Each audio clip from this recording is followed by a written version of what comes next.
Good morning, good afternoon, good evening, wherever you happen to be in the world. Welcome to tradertv.live. We're seeing North American stock futures back in positive territory again this morning after all three U.S. markets come off nice performance yesterday, back in positive territory for the first time in 5 sessions yesterday for all three U.S. indexes, which was good to see. We saw the NASDAQ composite, tech-heavy stocks leading the way once again. Anytime we talked about it many times, anytime tech shares are in the lead, we tend to see the market end the day in positive territory. NASDAQ up 1.7%, Amazon 5.5% to the upside yesterday. Dow futures this morning getting a lift from component Nike shares. Big move for Nike in the pre-market after a blowout quarter. They reported earnings after market yesterday. We'll touch on Nike's stock. Also, travel-related stocks back to the upside this morning. U.S. President Trump after market yesterday saying the U.S. will not have any sort of second lockdown or any sort of second social distancing measures similar to what the UK has implemented starting today. We'll also talk about some of the vaccine-related stocks this morning. Johnson & Johnson to the upside. They've started their final phase 3 trial for their potential COVID-19 vaccine. Tesla shares as well. Big move down this morning, but working their way back to the upside after a bit of a lackluster battery day announcement after market yesterday as well. It's Wednesday, September 23rd, 2020. TraderTV.live starts now.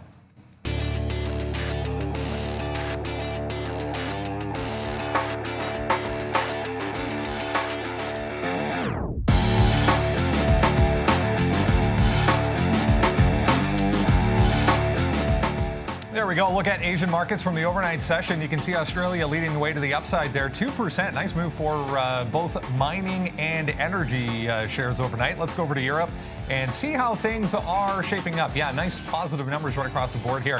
1+% top to bottom for the most part. Let's shift over to North America and see how things are shaping up. Only, yes, NASDAQ back to the downside here. We were in positive territory when I sat down this morning, but now slightly lower. TSX futures here in Toronto, 0.5% to the upside. Brazil's open, trading higher. We have Bitcoin higher this morning. Crude oil, little change so far, and gold to the downside, 1.3% move for gold. Yeah, lots to talk about this morning. Good morning, guys. The day after Battery Day, we had, a bit of a nothing event, I guess, when all was said and done. Tesla, 2 days in a row here, 4+% to the downside at one point. But as I said, kind of working its way back higher here. Yeah, I mean, it's not like we're printing money along those lines. Something that Elon said. He's always very candid, which is pretty cool. From Elon there. Obviously, it's going to be in play today. You saw it bounce off of, around that 400 in the pre-market, and we're going to definitely be watching the entire space. And you sort of go back to like Nikola, Tesla, all of these names, which are moving markets, but also getting moved by these short sellers as well. So, look, there's going to be a lot to look at. It is Hump Day, of course. There's another name that I think that absolutely blew it out of the water. You talk about Nike there, Sean. Yeah, it's massive numbers by them. Of course, online sales is going to be big for them. Women's apparel blowing it out. So Nike, big time mover today, absolutely crushing it. It actually almost feels like a bit of a retracement play to me because it's gone so far. SPI as well. We're already short this one, $3.19. Just took some out, $3.13. So we'll just keep working this one. Watch out for $3.35. And of course, this is just another EV maker here, SPI. So look at that, guys. 13 million shares now is up 202%. So we're going to watch out for that one. If it does take out the top here, we'll get out at $3.35. But I had to pay for these shorts. So get your brokers on the ringer there if you need some shorts for SPI. Don't punch short, you might not get some.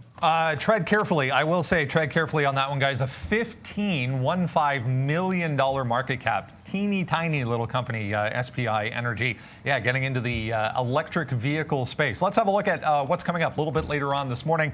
Brand new educational video coming your way. Yeah, Sean's going to pick apart a recent Nikola trade. Great look at the hows, the whys, the wheres, the entry, the exit. Am I sad there? I don't know what you're pondering. I think it's. I'm pondering the trade. Good word. I like that. Yeah, pondering Sean's Nikola trade. So that's coming up about 11:45 this morning. Valeria will have the link in the chat for you. Speaking of Valeria, let's go over to the desk and say good morning to her. Good morning, Brandon, and hello, everyone. I wish you a wonderful trading day. Please support and share the link with your friends, subscribe to the channel, and of course, smash the like button. Let's get it started, Brandon. Let's indeed get it started. Lots to get through here before we get to the open, guys. If you haven't signed up for the watch list, do so. Valeria will have the link for you in the chat as well if you need the watch list. Every morning between 9 a.m. and 9:30, we go through all the stocks moving around in the pre-market and come up with a game plan for how we're going to tackle them at the open. Another name that we mentioned yesterday a few times, ACB, Aurora Cannabis, reported aftermarket yesterday as expected. Not a good report. They reported bigger than expected loss in their current quarter. The company reported it was $3.31 billion on net revenue of $278.9 million for its entire fiscal 2020. That compared with a loss of $300 million in the prior year. So not a good look here, guys, for ACB this morning. I think as expected, though. Yeah, I tried shorting this one too early. I thought yesterday the move up, you saw it hold and consolidate that 7 even area. Took a shot at it here. It was very tight, up like 95 to like 705. So only lost about 10 cents. You can actually see it ends up getting as high as 750. And then the disappointment looms. I mean, you're going to look at the previous low going back to the beginning of this week at 613. We can maybe look at that level. That's exactly where it's trading now. So the inability to hold that price would possibly indicate a nice little short opportunity, maybe even through the bottom at 6 even. So those are the price I'm looking at for ACB. If it does bust up, I think that 650 where it ramped up yesterday could be resistance to the upside. Yeah, it's not rocket science here on ACB, and we'll hit Weed Batman again for you guys. He'll be in the building today for sure, wondering what the heck is going on with this company, ACB. Billions and billions of dollars just down the drain here. Poor shareholders, including myself, so I'll be doing a lot of this in my doldrums here. $6.17, we're all the way down, man. This already split 10-1, and it's been a horrible situation for ACB. You have $5.99 as the bottom. It just doesn't look great for them. Look at their daily chart. I mean, whatever. You spiked up here from 6 all the way to 17 or 18. Forget about this 20. It was right here, 17 about. And then since then, man, it's just been like give me a green day in here somewhere, ACB. It's just all the way down. So yeah, we're looking at this level right here, 530. Obviously, 6 is going to be breaking today. So watch out below. And then obviously it's SSR. So the one thing you're going to want to do, SSR means short sale restricted. You're not going to be able to go short on the New York Stock Exchange unless you get it off the offer. So that brings me over to Toronto, which for us is just a very simple switch back and forth. Those of you may not have access to this stock in Toronto, but it's the very same thing. I mean, you get this bump up here all the way $25, $26. Obviously, we're talking about the reverse split, and then down to 8 again. So yeah, you're right at these little levels, but trade it in Toronto if you're having problems getting shares. Just a little tip. All right, guys, let's go to Nike on the other end of the spectrum in a big way. A couple of the highlights here for Nike. 82% uptick in digital sales in its current quarter, obviously benefiting from the stay-at-home fitness craze. They also reported net income of $1.52 billion or 95 cents per share, up from $1.37 billion or 86 cents per share in the same quarter last year. So other end of the spectrum here for Nike this morning, guys. Yeah, Nike punching it out, man. I mean, Nike, Neil, yeah, one of these stocks that you got to put into your portfolio, man. This is the one that's in mine. That's for damn sure. And if you're going to be a blue chip investor, you got to be buying Nike. So me today, very, very happy. We'll hit the swish here with my Nike investment here, and it's up to the moon right now. It's up $130. It's at all-time highs. It's been absolutely a fantastic stock. They're online. Look, it's no secret. We knew Nike was going to blow it out. So yeah, that's why we're in that name. 132 to the top side looks great. You did have obviously a bump up yesterday to 127 and change. Right here, $4 o'clock. Yesterday was 116. That was a good run. It's already made an impressive run, and I think that's what Neil's probably going to say.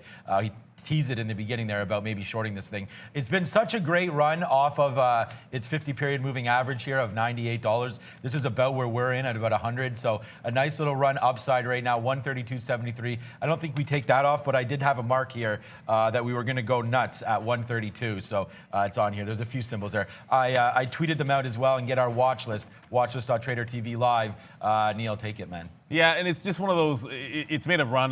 Yeah, the previous top of 120 gets broken out 10% from there, but almost a full 20% from earlier on. You get to the bottom wick down here, like a 112. So it's a $20 move to the upside. And that's the reason why I'll have a look at this. If it can't break through off the open through the top for that breakout trade, then it becomes a short off that top for me. Otherwise, maybe looking at like a 130 retracement. This thing could give all the way back to like 126, 127, and that wouldn't be unreasonable, and it would be almost healthy. And that's you got to find opportunities to buy, like you said, Sean, for investment purposes. I feel like you might get one on that rubber band effect. Can't take my eyes off this SPI energy. This volume is, I know, it's pretty crazy. The volume's intense. SPI on the NASDAQ, 220%. We'll get to that coming up in a few minutes. Let's talk about Twitter here, guys. Nice gap to the upside. Speaking of 2+% for Twitter, upgraded at Pivotal Research. We're seeing this Pivotal Research pop up a lot these days with ratings increases from buy to buy from hold with a price target of $59.75. Up from 36. That's very specific, but they pointed to the upcoming Olympics next year, obviously, the resumption of sports, so a lot more activity as far as online, giving them more ability to sell ads, guys. Yeah, I'm looking for that. We don't have a Twitter logo thing. No, we don't. We don't have one, which is we probably should have one of those on our board here to be able to do it for you. But 4409, that's going to be the top. Not today. That's the actual the high back. We made that on September the 2nd. So that's obvious level to be watching through on Twitter. It's only up 2%, but just sort of keep in mind what we did see yesterday. So all things in perspective, this is basically almost a 10% breakout, a move if you go into this early week prices. So it could be due for a pullback off of that 44 area. Sort of a similar theme to what I said with Nike. Only Nike probably I don't know. I would probably be more interested in dip buying Nike, I think.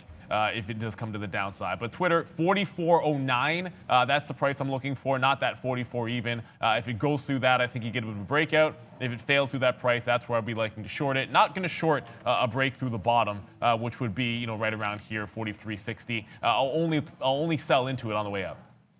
So, guys, here SPI short and out a little bit at 12 there. That's just a small little 7 or 8 cent win. Then it breaks through 35, and we go triple long. So we're going to hold this SPI right now. Long 41s. We've already taken some out here on the top. I know, Brendan, you and I are addicted to looking at this right now. 39s are best out there. 46s. That's near the high of the day besides this move, so the high of this move. We're going to hold the rest and see if we can make moves to the high side. Look, I love Twitter.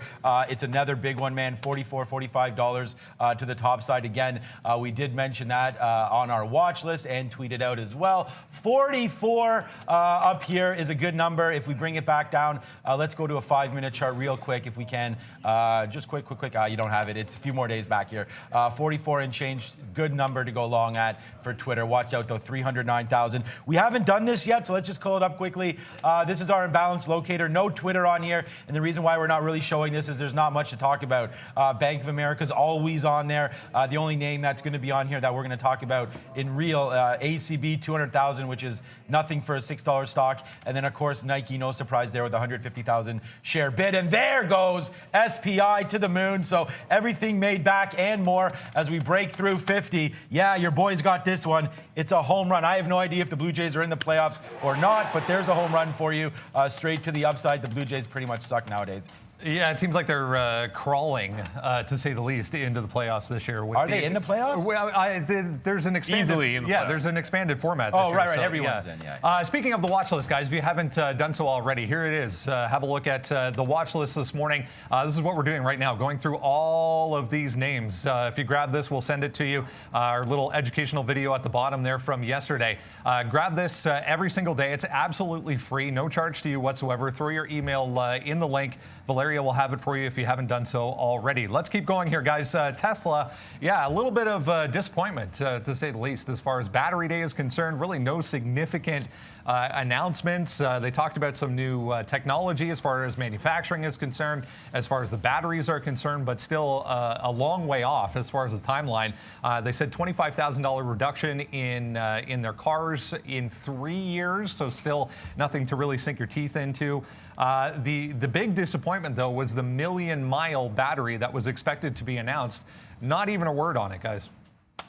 Yeah, I think Elon gave a couple of hints that there might be disappointment, I think, from that tweet that he sent out on Monday. You are at least going to see us get back above what was previously. There was a $40 drop a couple of days ago in Tesla right off of the, just after the open, like after 10 o'clock there, guys. And it was a massive hold at about 407. That would have also been the bottom on the 17th. So that could be like a little psychological price if we can hold on a bounce back. I'm still eyeballing two levels, 420, which was somewhat support in the afternoon, 437 to 438, check that to the upside, 35 to 48. That's the price that was a nice resistance. Support turned into resistance and good for some shorting opportunities. I'm going to look at that 420 first, however, for potential rollover. If we get a dip down that holds 400, I think there's a buying opportunity back through that 05, 07 point. So we've seen that as well. If it can't hold the bid, you're looking at, I think, 360 to the next serious level support below 400. Yeah, I wrote down 410 and 395 as we just take some more out on SPI there at 55 or so on that move up. So that's a good win, a nice little 14 cent win there on SPI. But you guys all want SPI. That's another EV maker, right? Tesla. We talked about that a little bit before the show started here, and 400 is a great little base. We hit 410, and those of you that were talking about 410, again, all we have to do is look at actually, no, we can just look at a daily chart here. Let's call that up. 410 is a big spot, and that's no surprise where we're kind of bouncing off here. Yeah, our daily looks crazy because of the reverse split, but 410 is a nice little spot there. We can try a 10-minute chart, maybe, Brendan. We'll give that to you. You know the 410 level that we're talking about. Dip down here about to 410, and unfortunately, the charts are going to take a minute to load. But I like Tesla. The levels I wrote up, 410 to the upside, so we're going to get that early, and then 395 to the downside, obviously where we wick down to right there. See if 398 can hold. But guys, guess what? SPI making moves to the upside, Tesla making moves back to the upside off that disappointing battery day, but it's not even that disappointing. This stock should be down a hell of a lot more if people were actually disappointed. The million mile, I don't know if that's going to come for 10 years. Remember, they talked about that as well, and that's in our note. But there goes SPI, by the way, breaking through now, hopefully breaking through 60 pretty soon, and we're hella long, to say the least, at $3.40. So there we go. It's a floss trade-off right now. I'm going to be joining you guys in trading some of these crazy stocks now, as the money is here, and there it is, man. A nice little 20-cent win on SPI, Brendan. Yeah, let's watch $4. Looks like might be the next stop for SPI. J&J, guys, the next one on the list here. Let's talk about Johnson & Johnson. As we mentioned off the top, they have officially begun their final or phase 3 and final clinical trial for their potential COVID-19 vaccine. It's going to be conducted on 60,000 adults, 18 and over, throughout the U.S. They expect some sort of data, again, by the end of October, possibly even mid-November, they were talking about. So J&J getting a nice little pop this morning, guys, on that news. It's kind of a muted one here. It's J&J. It's a very stable stock. We talk about this every single time it comes up, that you're not always going to get a tremendous amount of volatility into it. So holding rather steady, like a 143, 144 bottom recently that we're bouncing off of, and then you get this chop zone that we're in. Top end of this range is like a 151 if you just go for the last couple of weeks, and at least that gives us something to target. It's more like 150 half if you want to get technical about it, but that gives you something to target to the upside. But I would expect it doesn't necessarily travel too much further through here. We've often seen positive vaccine news get sold off. A 150 would be that level that maybe in the next coming days or weeks, that could be a bit of a breakout to the upside. Not expecting on J&J. If it does sell off, I'd much be more interested in buying it on the dip. Unlike an NVAX where I would usually sell into it on this news, I'd be more interested in buying J&J if it actually does pull back into yesterday's close or anywhere close to it, actually. Yeah, I mean, J&J is a fantastic stock. We're just going to make sure that this SPI goes out so everybody could watch this trade with us. Brendan, bang! It's at $4. You called that $4 level. We just got out there, some at 86, man. We are long at 40 right now. I don't want to say this is going to be the biggest trade of the day for me, but it may just be. We're already in the money here, 40 cents on a $3.55 on a $3 stock. SPI just absolutely ripping. What a great stock today. We'll hit the air horn for anybody long this one, and it just... Here we go. It's going to break through 4, maybe. Just resist that. We'll get some more out here. I don't know how much more there is going to be to go on this name, but SPI, to the moon. And yeah, I hope those of you that at least got our watch list here. I came in, and again, Brendan told me about this right away. So very, very impressive move here on SPI. But we'll go over to J&J quickly. I love J&J. I mean, I hold like 30 stocks in my investment account, and J&J, of course, is one of them. Not a great move lately. That's because of what's been happening. The vaccines are probably going to be coming. They think, you know, I don't know. I mean, I'm just going to tell you what they're saying. CDC, like Q2, Q3 next year before they even start injecting people with the vaccine. So it's been hit a little bit, but we'll take the 1.8% today. Watch out. Obviously, it's not worth trading right now, but it could get going here once the market opens. 300,000 is not bad for J&J. I want to make sure we get to SPI Energy here, guys. I was just double checking. Let's jump down to SPI Energy, and then we'll come back and talk about Lulu before we go to Arun. SPI Energy, again, $15 million market cap on this stock, and I just checked. The free float, guys, is 6.98 million shares. So tread lightly, to say the least, on the short side. This is a company that makes, or once made, copiers, photocopiers for offices. But they announced today that they are going to not only make electric vehicles, but they're also getting into the electric vehicle charging station business. So SPI on the NASDAQ, we've touched on it a couple times here. Yeah, I mean, let's see what happens here at $4, guys. But this volume is, you can't really avoid this. Yeah, I mean, you know I only trade these to short side, but Brendan mentioned that $4. I'm going to show you guys why in the daily chart. The first level to look at was when 3 broke. I took one shot there, got out, took another shot, 335, much like you, Sean. That's where I was getting out of my trade to the upside. But this is the last time it popped up here. There was some resistance multi-day. But actually got to 420, so I would definitely watch out for that level. It's rolling over shy of it. So for me in the short trade, I would have liked to have seen it break 4, actually test through. I might give it to the open to test that level again before jumping in. The volume is so big on this one, 3 times, as you mentioned there, that float. So there's going to be a lot of opportunities in it for the rest of the day here, guys. Certainly going to be worth the trade, but do tread lightly. Got to have some levels to work with if you're going to be shorting it. Long breaks, I mean, that's a different story.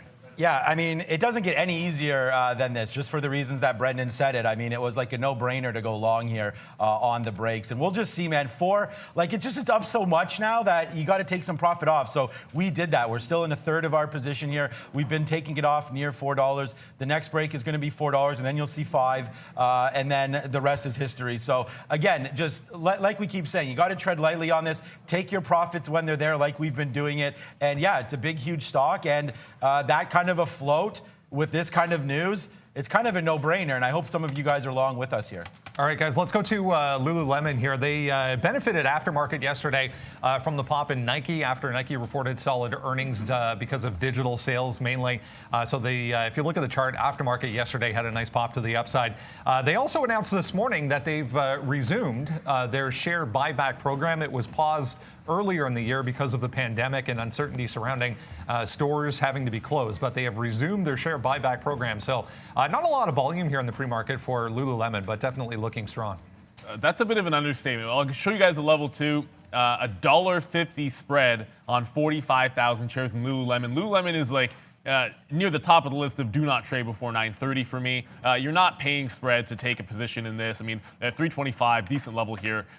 Let's actually go to the 15 minutes so you can sort of see what I'm talking about. Yeah, decent level at 325, obviously getting you a possible a breakout into like a 335, which is a $10 high, and also back into the 10th of September, that was that high. If it does fail through there, I think there's an opportunity to get back into the chop zone, and this is the chop zone here from 310 to 318. Probably provide some support down there. I actually just got into that MNOV, and we're going to get to that one as well. SPI has broken 4, so I'm now looking for that 420. That was the level I saw. It was 4 to 420. A couple of times SPI broke 4 and couldn't get past 20. That's the mark that I like if I'm going to re-enter into that short position, guys. All right, yeah, there it is, right to $4, just like we said. So now we'll wait to see what happens here to the high side on SPI. Look, it could fail back down. We'll get out if it breaks $3 all the way downside. Okay, I don't even remember what we were just talking about. I did want to go over to Apple quickly.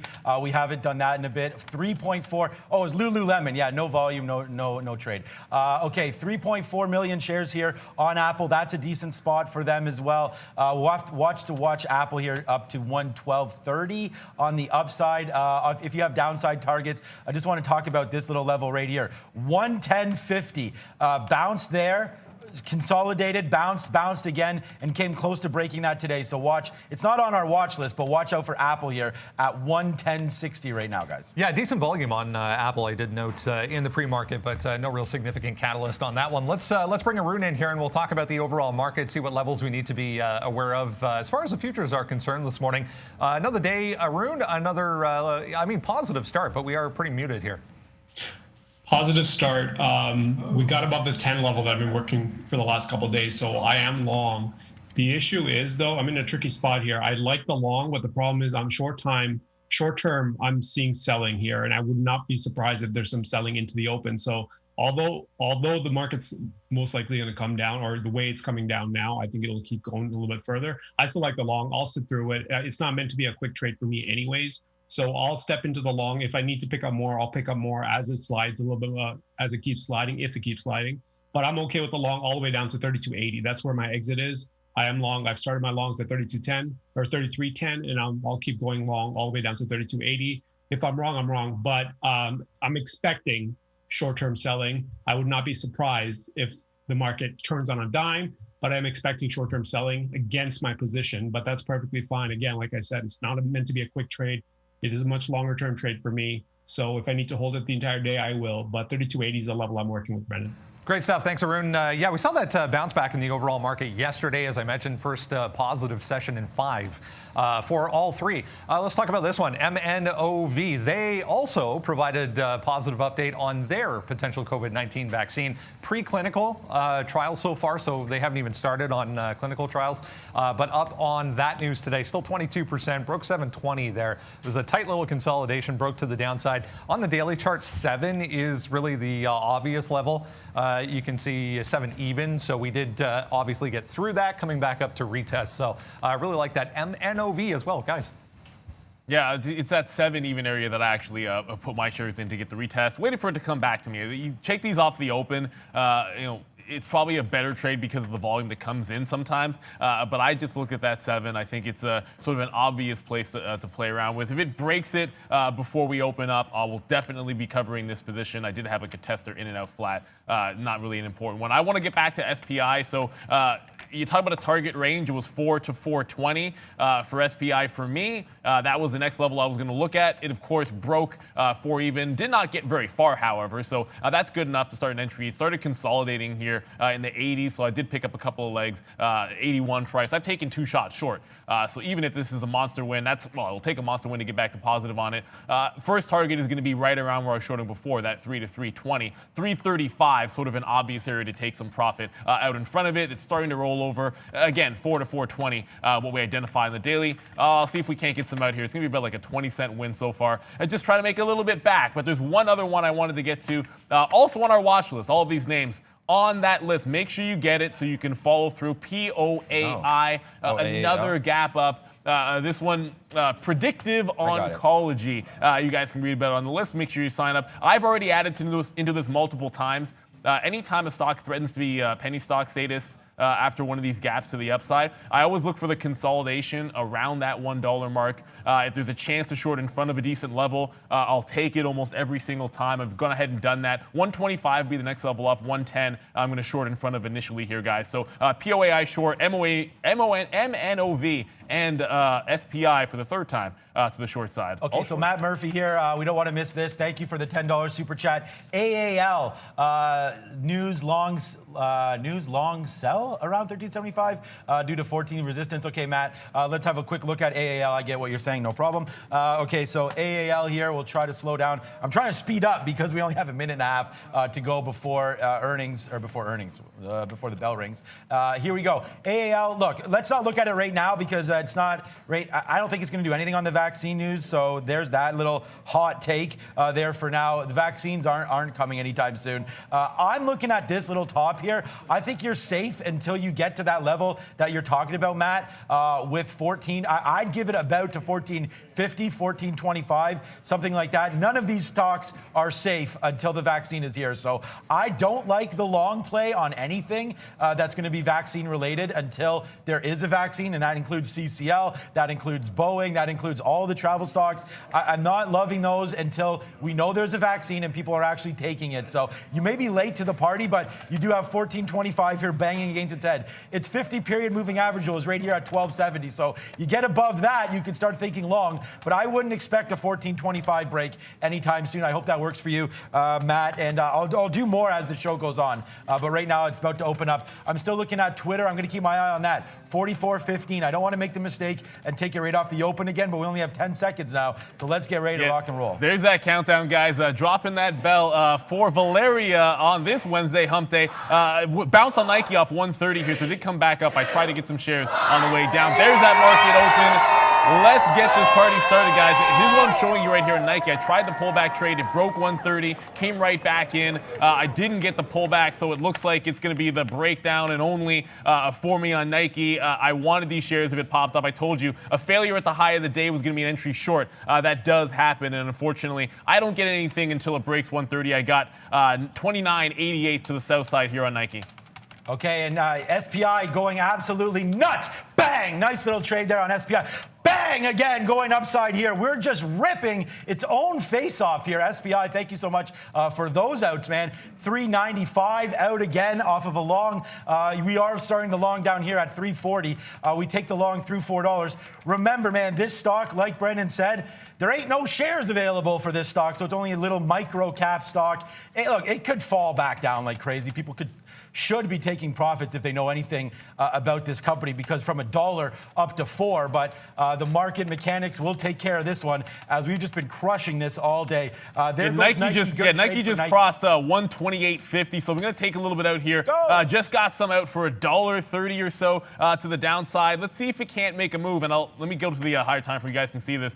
We talked about some of these levels. If it ever got to like 125, the 50% retracement, that's what I'm going to be eyeballing here. It was that consolidation. Next leg down. I'll be all out if it gets to like 126, the top end of that range. SPI, I had a bad trigger, so I just got back into it. 420 is my level. It got to 409. Bang! Here. That's, I think, the reversal to the long for me through that 420 price. But Nike, MNOV, I'll get to that in a second. That just broke 650s. Wow, this stock is absolutely nuts, man. Hit the floss, hit the confetti, hit everything, man. SPI, what a banger for us. We tweeted that one out. It's been on our watch list and everything. I gave you the levels that we went long at right here. We also went long at $4 through that break, so that's why you're seeing the price $391 right now. But yeah, I don't want to get out at all on this one. There's that 420. Bang, hits that one. Let's get out a little bit now, just in case that was the resistance spot. There it is, out some at 15 as well. Big wins here, man. We just got to talk about something else. As this stock, I told you, breaks 4, next top 5. Let's see if that happens. Okay, where's Twitter now? Still not open yet on the NYSE. Oh, there it is, maybe.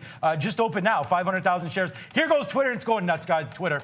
Yeah, MNOV just flushed through 650 off the open. I did take some out before this little flush here was right at 629. About a minute before the market opens. I got to take that profit if it's going to be there for me. This is the level I'm looking for right here. 625 to 630. That's the next target to the downside. Got 88 short. See if we can't run that one to the downside. I'm taking the shot reversal on the SPI at 420. We'll see what happens. That was the level I was watching, so sticking to the rules there. And I also got some more shares of POA. And ACB just came in. I talked about this yesterday. Break 6? Yeah, it did break $6, guys. It's only gone 10 cents so far. Guys, but on this name, worth taking some shares off. It's a $6 stock. Guys, big banger here. Look at Twitter, guys. 44.20. We talked about getting in on that one at 44.15. Again, tweeted it out. Everything. We're all over this one. 44.20. We just took some out. 63s, 64s there. So we are el fuego, on fire there today. We could stop now, but we got to do a show, Brendan. Give us another name. Yandex, guys. Another one having quite the start to the morning here. Huge volume alert right at the open there for Yandex. Got as high as 69.60 area, but we're right back down to 68. So 2 days in a row to the upside here for YNDX, guys. Wow, Twitter. I mean, I told you I don't have any upside targets except for bang. There it is. A nice little win again. You guys love the bangs. There it is. 45 cents up now on Twitter. What a great trade this has been. And I had to just manually take this at 44.20. I didn't want to get in early. Should have obviously hammered it. When I don't do it, no, we did hammer it, but I mean, like, we didn't get in off the opening print, which would have been better down here. But nice little trade on Twitter. Let's not look that one in the face and get out of that. Nice outs again, 420. Running SPI. That'll probably be my #1 stock no matter what happens today. It can even fall all the way back down. It doesn't even matter. That's been a big stock for us. Twitter still going, but watch out. Going to try to get some more down here at 44 for Twitter. We're out of 65% of that trade, guys. Yeah, MNOV just ran away from my order here, so long does not work on SPI. Well, it did initially, and then came back in. I'm playing for a move bigger than 10, 15 cents on that stock, so it's going to be my worst stock of the day. I short these all the time, so that's going to be the way it goes for me. The rest of these shorts look like they're going to be pretty good here. MNOV just ran from my order, but I'm going to stick with it about 640, then 625 to the downside. We're going to look to get out some more shares of that. Nike is pulling back, so it's going to be reload time for me here, guys. I talked about that 130 break as it retests this level. It didn't quite get to 126, 127.50. It's going to retest this 130 on the turn or the roll. That's where I'll look to get into some more shares here. Actually just got triggered in. So reload on Nike. It's just a bit of a profit-taking opportunity here. I think that I'm going to short off of. Brendan, what do you got? We talked about the positivity coming through the travel space here. 2.5% for AAL. Just took out the pre-market high there. 1265. Decent volume on American so far, guys. What is this? 129. Yeah, I'm just watching Nike go crazy here. And yeah, it's going upside. Sorry, it's going downside, back to the downside. Watch out for Nike. We're going to take this breaking through 129.75. This is still SPI. I'm still looking at that. Like I said, we use that 420 in good level there from Neil for us. So we got most of them out there at 420. That's been a big one. Watch out for Nike here. It is making that move. It does go down to lows 127.50. The breaking spot here, 129.75. It's right near where VWAP is. You might want to pick some Nike shares up here and use some of this as a bottom. But the market, though, guys, this is the NASDAQ right here, the NQ. Falling downside, so you got to watch out for that. I think it's this crazy. Is I don't even know that's like you say that. I'm like, holy crap! I'm short everything, and I have no idea. I got to go a backflip here because patience does pay off on MNOV. Wait for it to come back in for me here. It just took out that 640, so we took a couple of legs. 625 or 620. Check that. I said 25. I should have said 20. This is that next low. Ignore this. This is pre-market about 6, 7 o'clock in the morning. I'll take more in front of that price if I can. That'll be over that 10% return. Looks like a good one. However, ACB, and I feel like this is always the case when I trade ACB, limited success. That's why I took some off for a 10-cent win, but it's just sideways here, 590 to 6 even. It's a tremendous gap down, guys. That's why if it starts to turn on me, I'm not going to dig in too deep on ACB. It's already been beaten up so badly, and we did talk about some of these levels to the downside. If you go all the way back to the split, reverse, sorry. It's like 530 that could turn into some support. That's the absolute low. Not saying it gets there, but there's 0% chance I'd be holding a short past that price.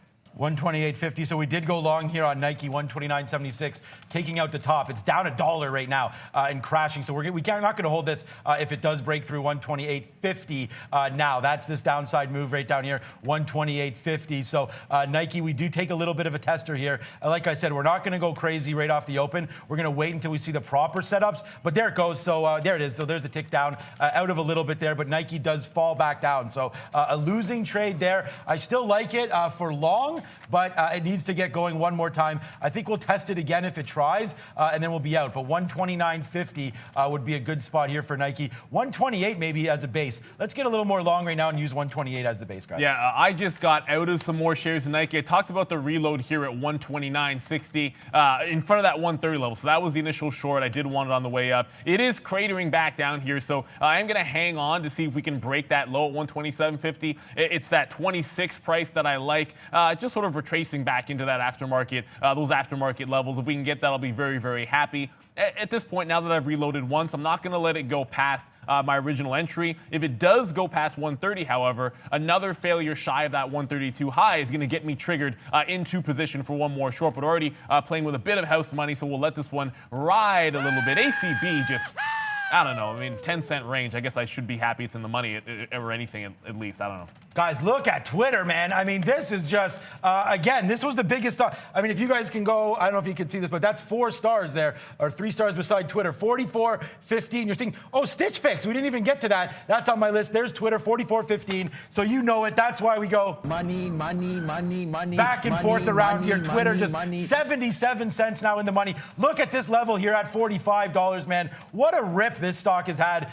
Just fantastic. I put some orders back down here at 44.15. but it never hit us on the retracement back down. Yeah, Twitter, man, we hammered that one, and that's been a good trade for us. Needless to say. Okay, Nike SPI, back to 390, looking to take out that high once again.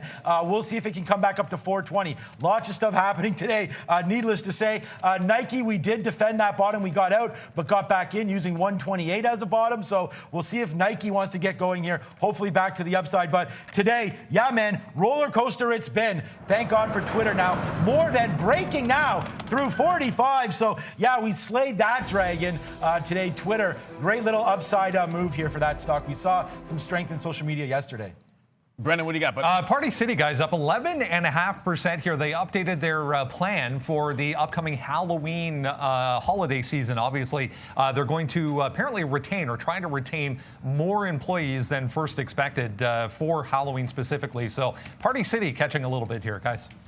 So, guys, this is what I mean by ACB being range-bound from like 590 to 6 even on that break. I'm just going to continue to take some profit off here. If it's going to be a scalp trade, I'll do that with maybe half of the position and see if we can't roll it a little bit more for a further move to the downside. I think if the trend stays true, and I apologize, I guess that's my daily chart that's not loading, but if you go to the 15-minute here, you can see, look, a continuation of this trend might take us towards that split bottom, which was at about 530. So I want to make sure I have some short for that move, so it's a good one here to the downside. Nike's in the money, you'll see there about $1 or so, but I've already taken a couple of dollar scalps on Nike to the short side. At this point, I'm looking for a little bit more. I'd like to get $2, maybe $3 out of this move. We've given ourselves a target. If it does pull back and cannot hold this 130, it doesn't mean I'm necessarily done with the short. I would probably retest it if we got anywhere and rolled over in front of that high of day. I want to get back to this POAI.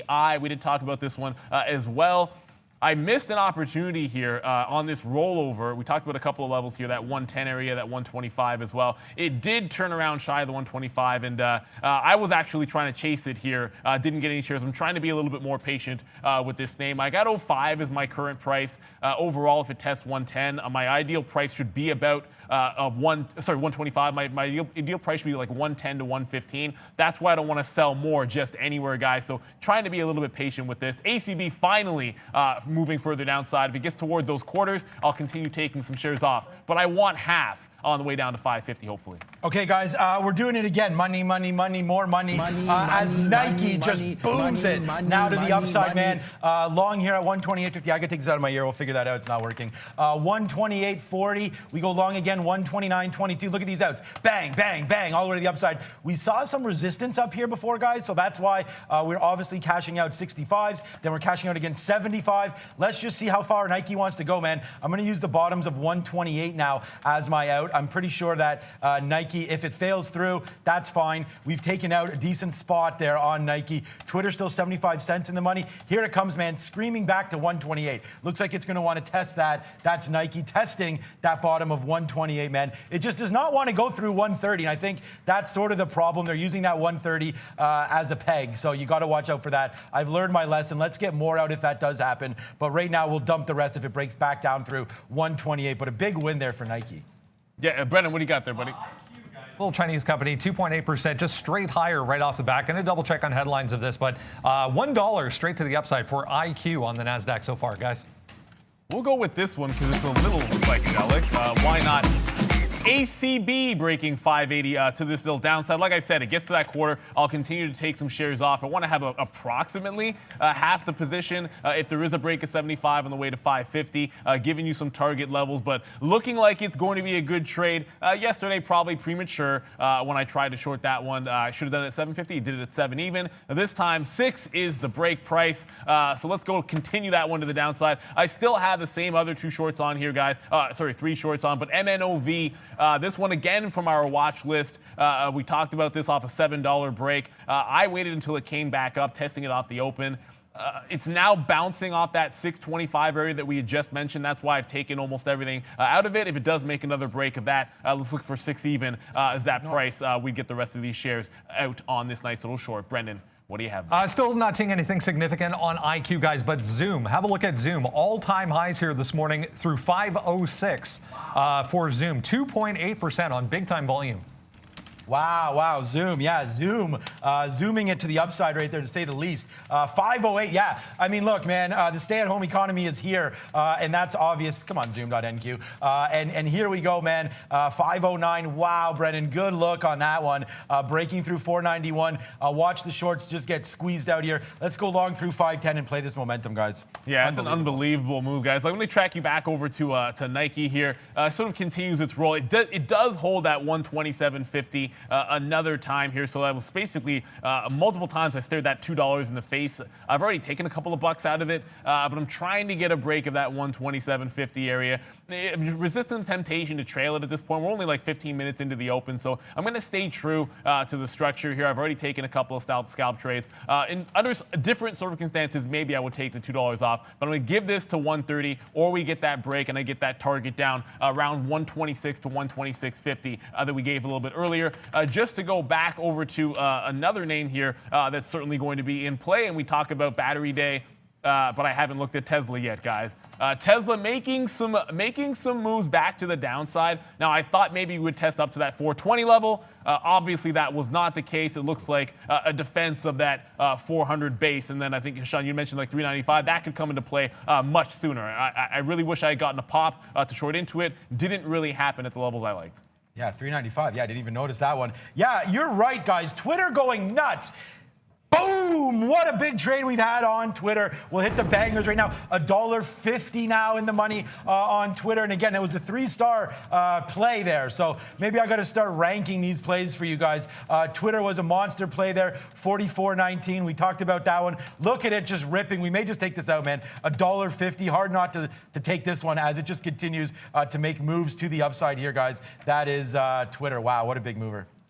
Brennan, what's up, bud? Jinko Solar, guys, we mentioned this one the past couple of days. JKS in New York, 2-3 days, even 4 now to the upside. Just broke 31 there on huge volume again. This is 52-week high territory for JKS, guys.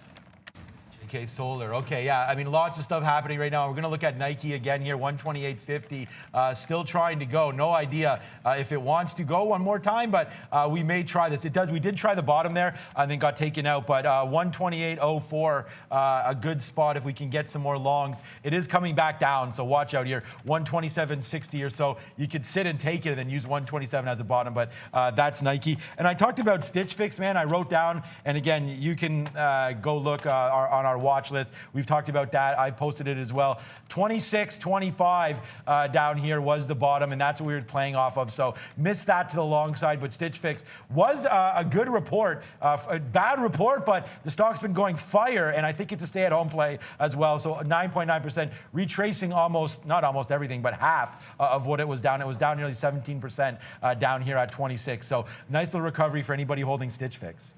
I'll go falling off the face of the earth here. Not a flat earther, but you can see when something moves down a little bit on the chart, guys. And this is the next leg. ACB just broke 575. Oh, man. Just got some more shares out at 570 here. So we'll take a 30 penny winner on that.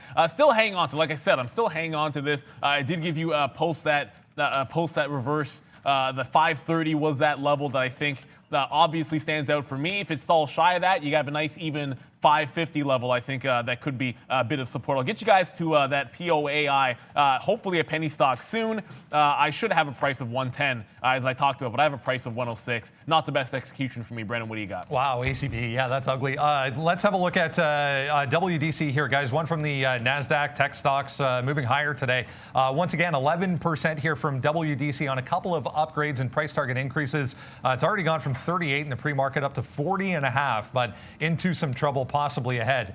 41.5 on the daily chart, guys. Man, that ACB, like, again, I can't believe we missed that one. That was $6. We wrote that down, and that was just so cash money. Break $6. Never even thought about it. That should have been a big stick there. But again, on our watch list. So glad you guys saw that, and Neil has it. So good trading there on ACB as it just keeps making its moves down, man. It's not going to stop. It's just going to keep going. So that's a good win there. And again, we did bring that to you. So I'm really glad that at least one of us has it. I just got to. There's too many stocks, man. We're enjoying Twitter, Nike. That's the thing. You just said too many stocks. It's not. Look, there's no excuses in this game. That's the reality. You've got to you control every single action that you take. But my executions are terrible on POAI, and that's because SPI, Nike, MNOV, ACB. Once you get past a few names at the open, that's just too many. So all of those shorts that I had in, very inefficient in taking this move. I caught it on the way up because I didn't want to miss it, hopefully failing shy of that 125. I should have been more aggressive or got some shares here at 110. That's the average price I would have liked. I finally got some more at 108.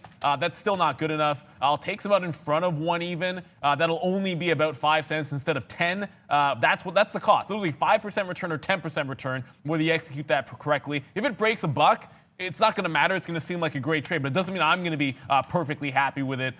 We are getting right. There we go. That's what I'm talking about. So we'll go disco ball action for Nike. I think we have something which had me running, but I can't find it to trigger it, guys. This one works to plan. I see a bit of a level at 127, which that's right at my $2.50 target. I'm not going to split hairs. It was like 126.50, 127 even. And again, my daily chart not really loading. This is the chop area that we gave you. The first pullback in the aftermarket move. That's my target out. That's what I was going for the entire way. A couple of legs in. First breakdown at 130. I would have also liked it if it had tested 132 at the open. It did not, so I was only able to get it back on a pullback in front of that 130. And then all out here for a 250 win on the last little bit of share. So a couple of quick scalps for a buck, and then the $2.50 winner on Nike. That's the structure of that trade. I'm not done with the stock, but that particular trade, all done. It'll be my number one for now, hopefully. Yeah, and right now we're back into we're just into Tesla here. Just testing out Tesla right now. There's Tesla. Just testing it out at 402. Small little trade. We are going to build it down here and into 395. But yeah, we're just going to test right now. I do think that we get to VWAP, which is 405. But Tesla right now just having a hard time finding its wings. Let's see if it gets back down here. We will take some shares and then get out on a 395 break. As we've said that over and over again. Twitter still moving around. SPI making moves backside there. And yeah, that's about it for me, man. Just waiting for Twitter to keep popping up. I don't have anything else. ACB was such a great trade through 6 that we missed. So we're going to find another one for you. Brendan, what else you got? Micron, guys. Micron on an upgrade today. Big gap to the upside, but looking like it might want to break lower right now. Just breaking back down through 51 for Micron. Another one in the airlines group. Love having quite the day. Southwest, 2.7%. CEO saying no improvements in the industry expected anytime soon in an interview this morning. But Love having quite the nice day, guys. Yeah, I mean, you talk about the travel space there, and this is one of the reasons why you want to make sure you get that watch list and follow through, because there was a lot to cover and a lot that were actionable in trading. If you didn't hit the list, you didn't notice some of these names, especially like AAL. Now, there were some levels that I liked on AAL previously. A 1265 was a breakdown price, and then it held 1210. The 65 has just come back into play as it just failed to get through 75. We're on the way back in, a bit of a pullback. As the market looks like it's trying to test through that low. So what I'm getting at here is I try to enter into it here. I'm going to be taking a short trade in front of that 65. It was a good level on a breakdown and one of my better trades this week. So I want to see if we can't revisit that. But I'm not giving it to the high of the day. I like that 65 level. It also sort of coincides around that previous pre-market top. So going to see if I can't jump into some shares of AAL in front of it. Okay, Tesla, just to tell you guys, we are now into this one. Watch out, man. It's going to crack right through 395. Obviously, probably should have played the short on that one, but I'm very bullish all the time on Tesla. So it's going to fail here at 395. We'll be out. It'll be a small hit, but either way, we're out of the money, $2, which is nothing. But that's why we take a small price there at 402. Now we average in. This is where we put on more shares downside. So we're still waiting for that 395 to break. It looks like it's coming faster than we thought it would, and here it comes, 396 about to break right here, and that's Tesla for you, making moves. Let's see if it can bounce off these levels. No idea here. 15 million shares. We just need it to get going, and then we'll celebrate a nice win. But for right now, it's not. We're long at 398 right now on Tesla, and it's making moves, but not the right way there. Workhorse, wow, Workhorse down also today, 8% there down. Wow, that's a big move for Workhorse today. Not that it can't make this back up, but there it is, just in case you guys are looking at some more EV spaces there. SPI, I'm wondering if money's coming out of some of these names and going into SPI. We're still holding SPI right now. It does touch down as low as 340. It looks like the steam is probably out of this one, but we'll wait to see, man. It just needs to take out this 384, and then we'll see the upside if it can retest 420. Look out if it does take 420. You're going to have a monster win if that happens, guys. Yeah, and speaking of the EV space, let's get to Nikola for a quick second here, NASDAQ because it's sort of still on the move and retesting this 2750 bottom, and it just broke the low there. Obviously, I should have been prepared to pay for short that one. You're getting the break. I'm glad I was able to show you the double bottom it just put in. If you're long, I don't know what to do. I would have been out of it on that kind of a break. We saw how far it has gone down in the last couple of days, and the next level would be 2650, but $1 down here. If we can make a bit of a base, we've seen it squeeze a little bit later on in the session after making a low, so maybe file that away if it turns at 2650. That might give you a bit of an entry point, guys.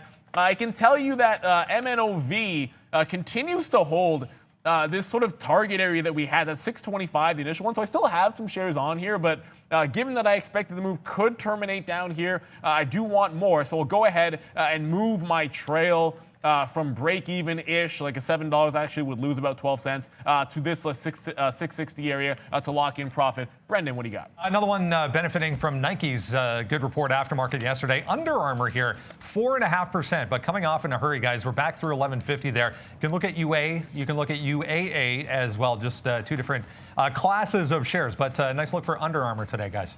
AMD, really like this name to the short side. And again, it was just not looking at it today. I got to make sure that I write down something like AMD and get into this one often and early, because it's been faded down, especially if you think the NASDAQ's going to go downside.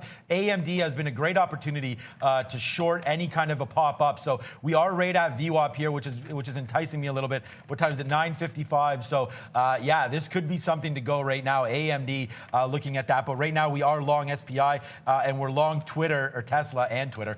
Tesla, we're back into the money, or flat right now. 398.70 is my price. We're at 398.70, so a nice move back to the top side there. We get as high as 399. Oh, I would have liked that to see that again. We'll see if we can get out a little bit before VWAP here, 402, 403. If it gets there, no idea if that does happen, but we'll wait to see. 402 and change on Tesla could be good. We do have a 50-cent trail in here now for Twitter. So we're just going to keep letting this one go up to the upside now. 50-cent trail means that if it does go 50 cents back from its highest spot, we will get punched out. So I don't have to worry about it. That's the reason why I'm doing that. Here goes Tesla. Hopefully now we're in the money about a buck. So yeah, 402.90, 402 and change. We'll see if we can sit there and get out if it does rip up. Yeah, another one from the list, Stitch Fix, starting to come back in. Now, obviously, you're going to see a $2 move to the upside and think that's pretty impressive. Still down 12%. Let's remember what happened to Stitch Fix sort of aftermarket yesterday. It was a $7 move. It's actually turning around here off of what was yesterday's bottom. Nice little 29 level. So I think we can lock that one away. That could be a potential breakout. If it holds this opening range break of like 27.50, I'm looking at a 29 break to fill more of the gap in on Stitch Fix. Otherwise, 26 would be that bottom, guys. So let's watch out for Stitch Fix here if it can make any kind of a base. Yeah, you know what that means. It's bang time. $3 win right now on Zoom. Thanks, Brendan, for that little one there. 510, we take it as it breaks through the top. Take a little bit out there. For $2, we are long at 510.25 right now. It's at 512 and change. So a good little run there for Zoom to the upside. Taking out new highs. What is that, 513? So we'll wait to see if we get up there again. But Zoom right now, temporarily making moves to the upside there as the NASDAQ continues to make moves downside. But watch out for Zoom, man. This is huge. Up 3%. Should have took some more out there, but a nice little out anyways for about $1.50. Now we'll watch this thing fall back down, but we still have this Zoom. The spread is like $1, so watch out if you're trading this name. Zoom to the upside right here, guys. Yeah, and I'll just update you guys on POAI. Thank you very much, Valeria, for the refill on the coffee. We're going to need a lot of these today, as heavy as the trading has been so far this morning. I'm going to continue to take some shares out off this bottom. When it comes to reloading the stock, I will will not be trying to get into anything more unless it's between 110 and 115. That's the rule I'm going to hold myself to. I don't like my price. It should have been 10 instead of 6. MNOV still goes. ACB is catching a bit. Now, I mentioned 550 would be the next target.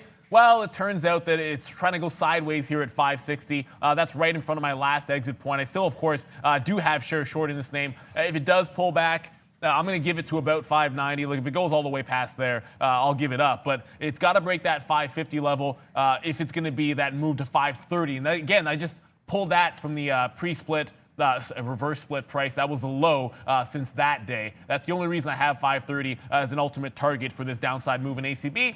It also just happens to be 10%, purely coincidence. 45.40 for those of you asking about Twitter. Look, we got out right there. There's that 50-cent trail working like a gem right there. It goes up to 45.90. We don't get out. Like I said, we're not watching it. But look, we get out there, and this is like, we have to do something different here because we're hosting and trading at the same time. So you got to put in some sort of trail there. 50 cents is the thing. And look how much that saves me. So, yeah, money in our pocket there off Twitter today. What a great trade that was off the open.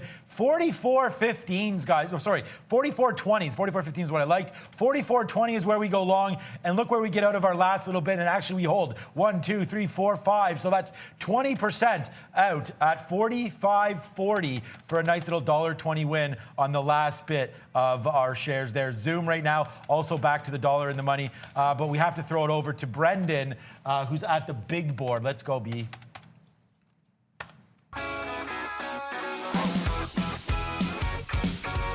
Hey guys, yeah, already 10 o'clock. Let's have a look at North American markets here. Back to pretty mixed, back and forth a little bit at the open there for the S&P, but into negative territory, 0.14%. You can see the Dow back to positive, 0.2%. The NASDAQ also continuing to the downside, 0.5%, 0.75 if you're watching the NASDAQ 100. The Russell, 0.4% to the upside. Small caps having a fairly decent day so far. The TSX here in Toronto, also negative, same story.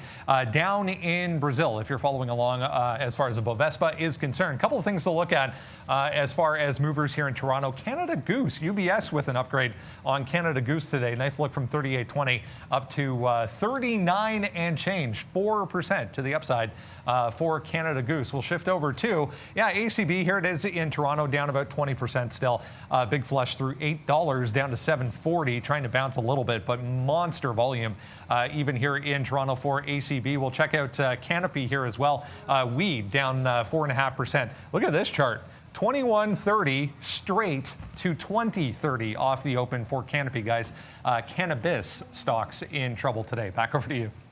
So we should have noticed that as a secondary play there. Probably Afria, Tilray as well, all going down. Thanks for pointing that out to us, Brendan, right there. Okay, I do have Zoom now, 511, 512. We'll see if we can get out a little bit there. It just keeps bouncing off this level. And again, it's not that I'll try to hold a little bit for the top, which we will do, especially if we get out there. But see, it just keeps on bouncing here off of that 512. And it's just such a slippery slope. I mean, you have a 70-cent spread at times, even $1 at times on Zoom. So watch out. Tesla finally making moves to the upside, now breaking through 400, 401 right now. Maybe a good opportunity to take some out. I was waiting at 402, but this is a good spot here.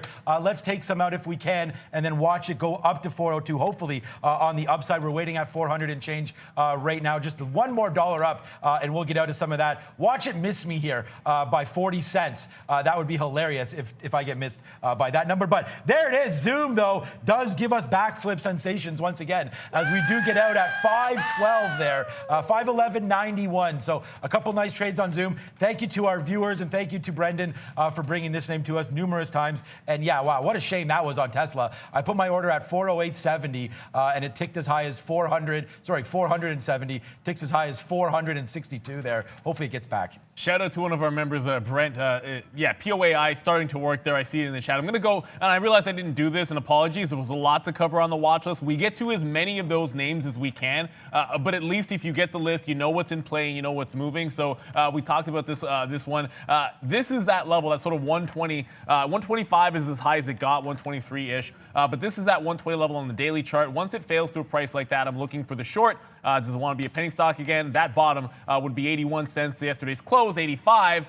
this is where we're at right now. Looking to break through a buck. I just actually just got a fill there at $1. So that, you can sort of see on the 1 minute. I have half of my position out now. Like I said, in front of that dollar, if it goes penny stock status again, 50% from that little bottom at 80 on a one break gives you to 90 cents. I'd be very, very happy with that return.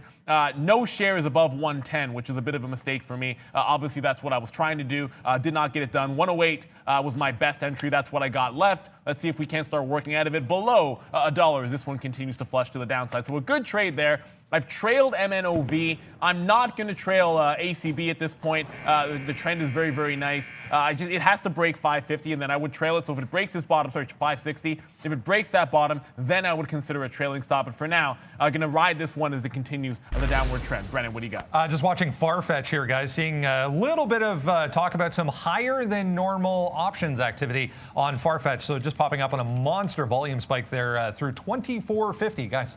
So I'm just looking at Tesla here. That's why you keep seeing all that Tesla action going behind the scenes here as it finally started to make a move up. We're 350 now in the money. We did get some out at 400 there, right on the nose at 400 off of some of these. Our average price was 398. So we take $2 off to begin with. And now we're going to try to put on our big boy pants and see if we can't hold this at least to VWAP here. I still like the 410 area. I mean, if we get there, obviously we'll be $13 in the money and we'll be nice. But it needs to get there first. So we're waiting on Tesla here. Day after battery day. Look, we're still going to give it to the bottom. This could turn out to be a horrendous decision. But right now, let's try to play some momentum to the upside here on Tesla. Okay, we are basically now, I mean, not basically, one in. I'm holding, and believe it or not, 5 shares now on Zoom. We're going to give it back down to this bottom of 507. I'll probably just get out now. It looks like some of the steam may be coming out of this name. But 507 still, this would only be a small hit if we did take that. Let's just see how high Zoom wants to go today. I think the squeeze is already in. I'm actually not even sure how many shortable shares there are for Zoom or what the short squeeze percent is on this name, but I think anyone that's got squeezed probably already got that around 500, which is why you see this huge move off 500 straight up $10. So that's probably people getting squeezed out or some limit in market orders just breaking 500. So let's see if that happens again up to the upside of 513. And we said Tesla may come back down. Yeah, that's exactly what it's doing. Should have took them all out, but hey, we're here to trade, not to pony around. What's up, B? I don't know how sometimes these things happen, but I will show you this story so you can believe it for yourself. Coming from Reuters News, guys. Peloton shares having a nice day, up 4%. Amazon is denying the story we talked about yesterday that they're teaming up with that Echelon, or maybe it was 2 days ago, denying that they are indeed going to team up with Echelon to have their own stationary bike to directly compete with Peloton. Let's have a look at what is coming up this afternoon, guys. Speaking of blue chip stocks, yeah, we're going to talk about, join us at 1 p.m. We do it every single Wednesday, guys. We sit down for an hour in the afternoon on Wednesdays to talk about some educational topics. There you go. Blue chips versus momentum stocks and balance locator. Margin accounts, what you need to know about margin accounts. Trade Anatomy is going to be Neil this week. He's going to pick apart one of his trades. And yeah, it's that day. If you didn't know already, Valeria is in the hot seat today, going to give us her backstory. So very exciting coming up at 1 p.m. today, guys. That's worth it right there. Yeah, I know you guys are excited to stick around for that. You don't care about what we have to say. You want to see Valeria's story. I think it'll be a lot of fun, guys. We try to have fun, and it's educational. That's what that segment is all about here. I want to get to Peloton because you just mentioned it here, Brendan. Moving up, and of course, 100 psychological level, this 101 level. There was a break of 100 if you go back to September 11th in the pre-market, and it did reverse through that price. So let's watch that 100 level as we get close. Again, should that story really, I mean, I don't know how much they came out saying, of course, Peloton, that's not that big of a deal. It's a good thing that everyone else is involved in the space. It gives it credence or gives it legitimacy.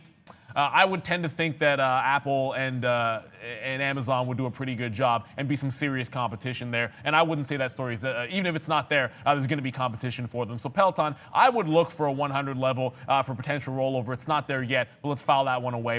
Just over 100 shy of 101 is, of course, that high from a week ago, guys. Yeah, and we get out of that Zoom. But yeah, you guys, I just put in the chat, you do remember what I said about Peloton, and that was that all of this stuff was just didn't really matter to Peloton because they did have that first mover advantage, and everybody loves their bikes and loves their service, and they're going to keep with it. So although Amazon obviously would have been a competitor to them with Echelon, but no, upside moves on Peloton. Hopefully you guys bought on some of that advice down there. I did not, but that's a couple days ago when we made those nice moves to the downside. We did take another average here on Tesla, so now we'll wait, see if it can get back to 400 and change. We did talk about that move, maybe making the mistake, not getting out there. The news obviously is not great surrounding Tesla, so I mean, the news is great, the long-term story is great, but short-term there, they did fail a little bit on Battery Day, was not as exciting. I didn't watch it, but was not as exciting as WDC when Apple puts on their performances, so apparently that's weighing in a little bit here on the stock as we try to bounce off of 395. So let's just wait to see on this one. We've already taken a nice profit there, but we'll have to wait. We will lose. Obviously, if it breaks the bottom, this will be a losing trade. But let's get some out again, shy of 400 if we can, and then watch this thing hopefully get back to 402. But right now, man, it's just going to break this 395 right now. It's been down here too long. I do not like the long so much anymore, but I have to give it at least this room, and here it goes. It's going to break 395 right here, guys. Yeah, we hammered this one at MNOV, but this happens from time to time, guys. If I ever see a level like this, and this was about 50,000 shares showing up at 28, I talked about 625 to 630 as an area. Look how many times it's bounced off that price.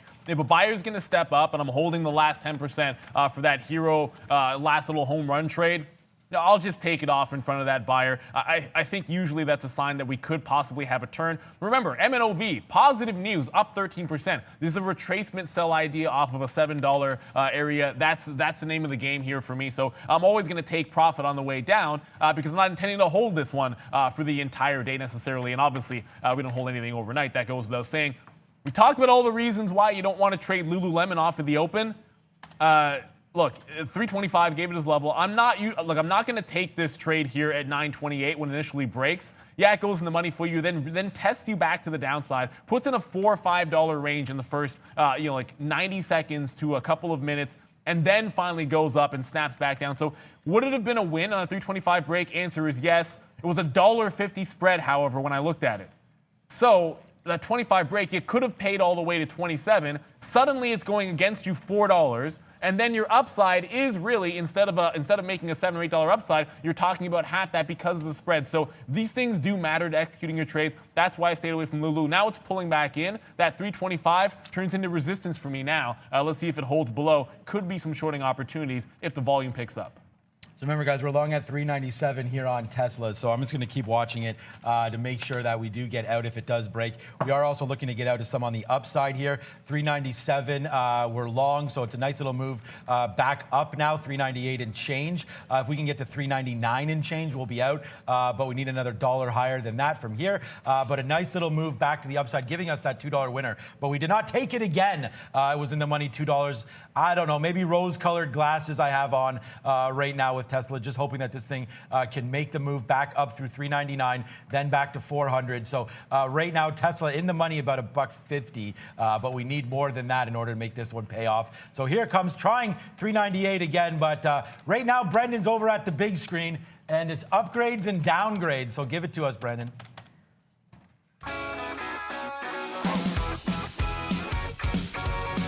Hey guys, yeah, let's talk upgrades and downgrades. Get you a few more symbols to have a look at. Hasbro, we mentioned yesterday, upgraded today 4.8% to the upside. Nice move. There's Nike, yeah, 9%. Tesla as well. And Twitter down here at the bottom with a price target increase as well. So 5.8% for Twitter. AXP, going to show you that one in a second. Price target decrease, downgrade on American Express. There's ACB, we talked about that, and Stitch Fix at the bottom there, 10.5%. On the watch list. Make sure you sign up for the watch list, guys. It's absolutely free.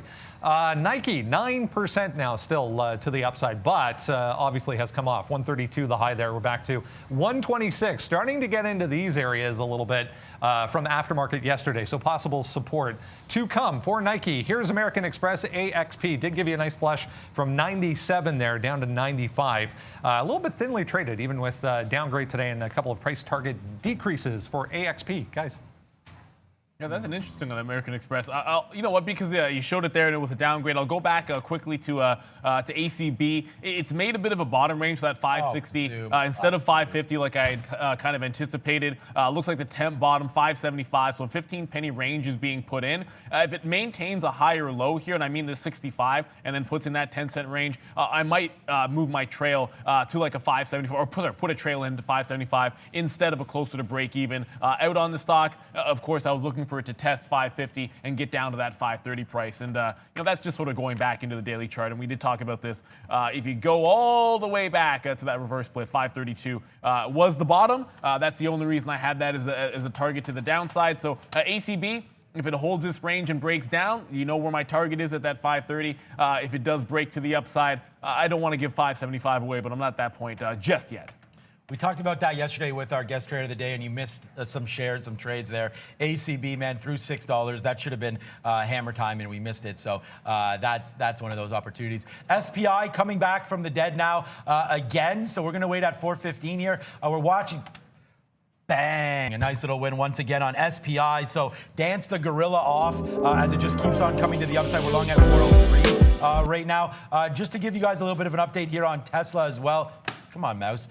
We did get out there at 398.50, like we said, just before we threw it to Brendan. So, again, now we're long 396.50. We've gotten out, which has been pretty sweet, so no problems there on Tesla. It can break our levels now, and we're still laughing at that. Like, we're not laughing. We don't want it to break, but the damage has already been done for us. We're already positive here. So let's just, if it breaks back down, we took a shot, and I can feel good that at least we put the money where we wanted it to on Tesla. So now we'll have to wait. I still think 410 can get looked at, but it's hovering around the bottom a little bit too much. So we are getting a little nervous about this Tesla position, that's for sure. But my biggest stock of the day by far is SPI. My worst stock by far is Nike, as we only went long Nike. That was a mistake, but there it is.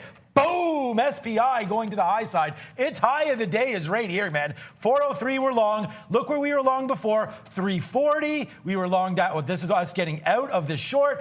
Boom! 450 right now. SPI. Explode the money, Neil, on this one.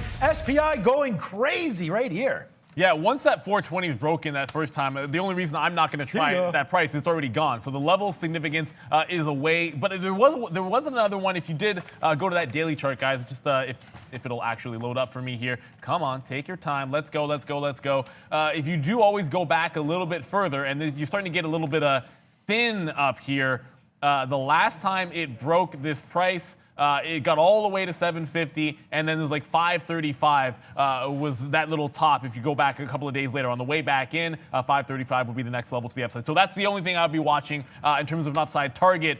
Starting to go parabolic on SPI for me. I'm done with this one until it goes through that price at 35 and maybe can try to come back in. I only have one negative stock today, and it is going to be SPI. If it goes parabolic and you're shorter, that's what's going to happen. But if you have an out, that's how you maintain some discipline, guys. Guys, right here, guys, SPI, I mean, just keeps on moving. And remember when I said if it breaks 4, it's going to go to 5? There's 5 right there for you. So hopefully you're still on that. A good call there. And we get a little bit more out, as now we're holding about that. We're holding about 20% left, but our big out there, 475, as it does bounce off 5. I mean, I'm not going to, I know you guys are all going to want another call here through $5, but whatever. I don't really have one now. We're just going to keep getting out of this name. You know that when it's a micro cap and it does this, man, I mean, that's an easy long to go today. So congratulations to anybody on that. Hopefully you at least used VWAP as some outs down there and you never got out. I told you all day that my out was going to be $3 down here. That never happened. So yeah, good on that. Tesla right now, here it comes, man. We're right at its breaking point. 395 is right here. It's going to snap 395. There it goes. So we are out of Tesla, and that's a flush on the last little bit. But for a stock, we're okay on it, and it doesn't do that much damage to us, as it does break down through 395, and then it rips back up to 396. So we do get some out there at 394, but we may have just made the low tick of the day. Let's see what happens off that bounce. Next time, I guess I got to give it more room, but 394 we did get out. Now it's at 397. Oh well. You did say low tick of the day. By 1 penny, I'm not going to look a gift horse in the mouth. I'm going to take some more shares off ACB at 5.55. That's a cent off the low tick of the day. So close to perfect if that ends up being the bottom. I still have a little bit here, but now that we've made that test, it broke 560. As I mentioned, we try to run the rest of the shares down to about 530, and the stop will now go into 575. So I will put that stop in. If it does break it back above 75, I will lock in about 25 pennies, of course. It was 5.99 short. And when there's a break like this at a 6 even area, like I'm crossing down, willing to pay to 95. Sometimes you get lucky and you get some liquidity. It's done 10 million shares, so I was able to get shares at 99 here as my entry price. It's probably not going to get any better than that. I was willing to pay down to 95 in that move. Either way, it doesn't matter. 530 the target. It's binary. It's either going to be out at like 35 to 40 or out at 75 if it breaks back to the upside. Already going to be the top stock of the day for me. Sorry, check that. Number 2, because Nike was a banger off the open. Okay, we're going to go short here on Tesla. So 397.20 or 19, what does it show? Yeah, 19, 397.19 there is what we're short. It looks like we did make the low tick of the day. Guys, we tried it. It broke through 395. Bad luck there, out at 394. But that's what we got to do. We got to take those trades. And every day we'll keep trying the best to make those for you. And that was a great little level there. We picked it out. It's just, that's what happens when you day trade, man. Once it breaks, you just got to get out and stay disciplined, like Neil's saying there. So that's that trade. We'll see if we can make it back. If it does come back to the downside again, we are short now. We're going to give it up to 400. Looks like that'll break. Like that would have been a huge win for us. Of course, if and when we were long, it would have been nice if that would have happened for us there.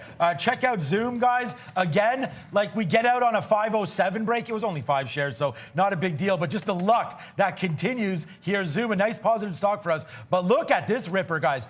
519 right now on Zoom. So, wow, that was a big in. And then out again up there at 520. So, let's keep going. Remember, guys, Hydration Nation, you got to hit the water. I forgot about it. Let's hit it. And then we'll go to Brendan with small cap recap.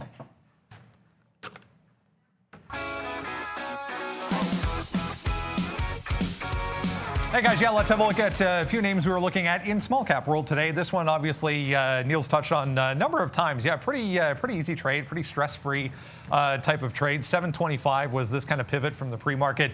You go to the daily time frame, it was 725, and then 750 was the top of these wicks along here that I was looking at as well. So kind of 725 up to 750. It's done nothing but just kind of grind its way down. Full dollar available there, 620 now. For MNOV, one that was up significantly in the pre-market this morning. SPI, this is going to look like an absolute mess when it's doing almost 100 million shares before 10 o'clock in the morning. It's hard to not be involved a lot. But yeah, 420 resistance. Yeah, going to be a loser for me as well. I was leaning on the short side for this one as well. But watch 5. We'll see what happens up here. If you are the type of person who likes to be short these types of stocks, this thing has to break, like obviously break to the downside. I want to see a big, giant, red, ugly candle to the downside before I revisit this. But watch 5 and 520. We'll see what happens up there. One more that I was involved with here this morning. Blink. We were talking about this one yesterday. Big move up on positive news on installations for their charging stations. They had a bit of a downgrade this morning. Price target decrease as well. So a big move down off the open. Just looking at that 850 area up to 870 on Blink. Guys, back over to you. Oh man, Tesla makes me sick. Now it goes to 400, so we just made that bottom there at 394. Hopefully you guys are still in on this as now it breaks up to 400. So what would have been a nice winner is now nothing but flat there. We just take a little $2 hit. That was just a testing spot there, just in case. But yeah, SPI guys making moves. That's Tesla. SPI making moves back to 480. Now back to its day's high. Watch out here. Even if this breaks 5, you could go parabolic again. So we're going to make sure we hold on to this in case there's some kind of a actionable event like a halt or something like that. The halt will obviously just be for the move itself. Up 360%. SPI long early at 345, guys. And now you're at highs of the day. 90 cents in the money on even on this last bit where we went long through 4. So watch to see what happens through $5. This thing, again, it's already gone. So from $1 yesterday up to 5 today, you see the percentage increase. Let's see what happens at $5. I'm just going going to hold the rest here, guys. Crazy stock. Yeah, and speaking of highs of the day, a Peloton reversing off of its. I talked about that psychological 100 level. That's obvious. You also go back to the 11th, as I mentioned, that 101 price range. It does make a turn shy of those, so I'll take a first stab at it. I would play this again if it fails, probably at 100 and then again at 101. 101 would be a break at price. I think I'm looking for that level to break and we get some all-times before I would actually trigger into the long or pull back maybe into 95. I have this one here at 98. 35, that's going to be the price. I just so happened to have when it broke 50. Chased it a little bit, unfortunately. I would definitely take some off in front of you up for that scalp. I'll always do that in a retracement trade. And then looking to see if it can retest. This little bottom here was the first we'll pull back in the morning. Got just below 97. That'll give me like $1.25 for an ultimate target. Let's see if I can't work it out on the way down. Let's go Peloton. But I would dig in a lot deeper if this had been a test at actually 100 or 101. This one here was just a 98.50 reversal. Let's see what happens. I'll get you guys back to ACB in a second, but I want to go to that POAI. It did continue to move to the downside, but you're always going to take some shares off in front of that dollar level, especially when there was a pre-market level here at 99 cents. Couldn't get any lower than that. This is discipline here. It obviously was worth a rollover, and this is all hindsight. At 106, 107, I said I regretted the fact I didn't take shares at 110 to 115. That's where I'm waiting for a reload. I'm going to stick to that. I didn't like my price at 106. Right now it stands at 108. If I'm going to take more shares, it's got to be at a higher price point, so I'm getting a better return when $1 ends up being resistance. Brennan, what do you got? Pinterest, guys, 2 days in a row. We mentioned social media stocks really strong. This is all-time high levels for Pinterest, guys. Pins in New York, 4%. Above yesterday's high there, 40.62, all-time highs. Okay, we're going to take a good job. And remember I talked about Pinterest just a couple days ago and how crazy that stock was based on the stay-at-home plays and, making moves again. So we just got some out there at 77. Just nervous that we did turn around from 5 here on SPI. We got as high as 490. Well, I could just look up here, 498. The high of the day, 498. So watch out for SPI. Looking at $5 and turning around. So now we're super light on this, but we are now out. The majority of these shares now on that move up, man. 450 out, 456 out, 470, and then 477 our last little bit. So now we're just cruising for a bruising on this one, and it's been a great one. The number one stock here, obviously for me today, is SPI. Damn it, it would be Twitter. Twitter, number one. It would have been Tesla. Unfortunately, we did get that wick on the downside. What up, B? Chipotle, guys, CMG, rumors flying around, they're considering a stock split. The other stock another stock looking to join the stock split party of late, but 1250 was a decent level there in the pre-market, up 2.5% for CMG, guys. Yeah, I mean, welcome to the party, of course, when you talk about that. I do want to go back over very quickly to Nikola. I had mentioned a bit of a missed opportunity for me. I should have had the shortable shares for that 2750 break. When I don't get it, I'm not going to chase it. I would have maybe gotten some shares in at like 2715 and then looked for a secondary break that might have got you 30, 40 pennies.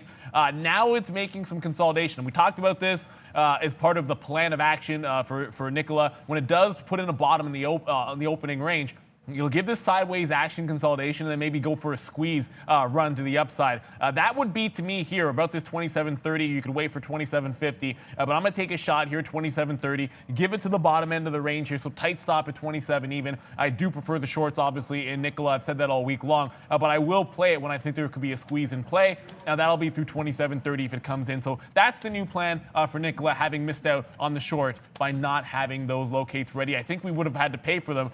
But you always want that option, guys. Like, there's always a price you won't pay. I'm not going to pay $1.50 per share, but if it had been cheap, I would have wanted them. I could have had them at $27.50 short. That would have been a good trade. Still have that ACB. We'll get back to that one. If it moves again, it's still holding that 550 to 565, 575 range, guys. Look at Tesla now, guys. 405 and change. Looking at VWAP here, 405. That's why I just typed that in. We're up here. Tesla just making moves to the upside here. And it's not really moving, which is kind of the sad thing here today. It's caught in a zone, and we're just going back and forth. The damage is minimal on it, but yeah, man, we should be long. I mean, we were long off 495, and unfortunately, it does tick down, and that's that out on that. So nothing we can do on Tesla. We'll just move on from that. SPI, right back to where where we dumped it, so we'll see what that one wants to do now. ACB, the mistrade of the day for me, that's for damn sure. And Twitter, we did get out. I can just click it on here because we're already up there. Twitter, I did get out on this little drop-off spot there for a $1.40 win, but you can see now making new highs. $46 and change. I grabbed this stock in the pandemic craze, so this is a nice one. I think it's about a double from there. I just feel like a lot of people may be taking some pressure off this stock, and we could see this thing rip up now. I don't know if anybody's still caught short, but Twitter with the Olympics coming, with ad revenues, with politics, obviously the elections there, and check out Zoom Media. Brendan gave us this. I hit it. Look where we got out again. This reminds me a hell of a lot like Tesla right here. We got out of our last 5 shares. It's nothing. Just unbelievable, the price action that I wanted to show you here on Zoom. Still up on the stock, like we said. It's been a chicken winner kind of day, but Zoom could have been paid off even more, Brendan, man. If we just held this 510, wow, up $12. Great look on Zoom Media, up 6+% today. I wonder what the other names are doing. Facebook included. They have a similar product, right? 255 and change. Facebook only up that 0.48 right now. Yeah, I want to go back to Nike for a quick second here, guys. We talked about this in the aftermarket. This little 126, 126.50 chop zone or bounce back play. This seems like it's going to be the bottom. Like 126, almost on a dime is where it turned around. Sharp move. I got out in front of it like a 127. Still a decent play.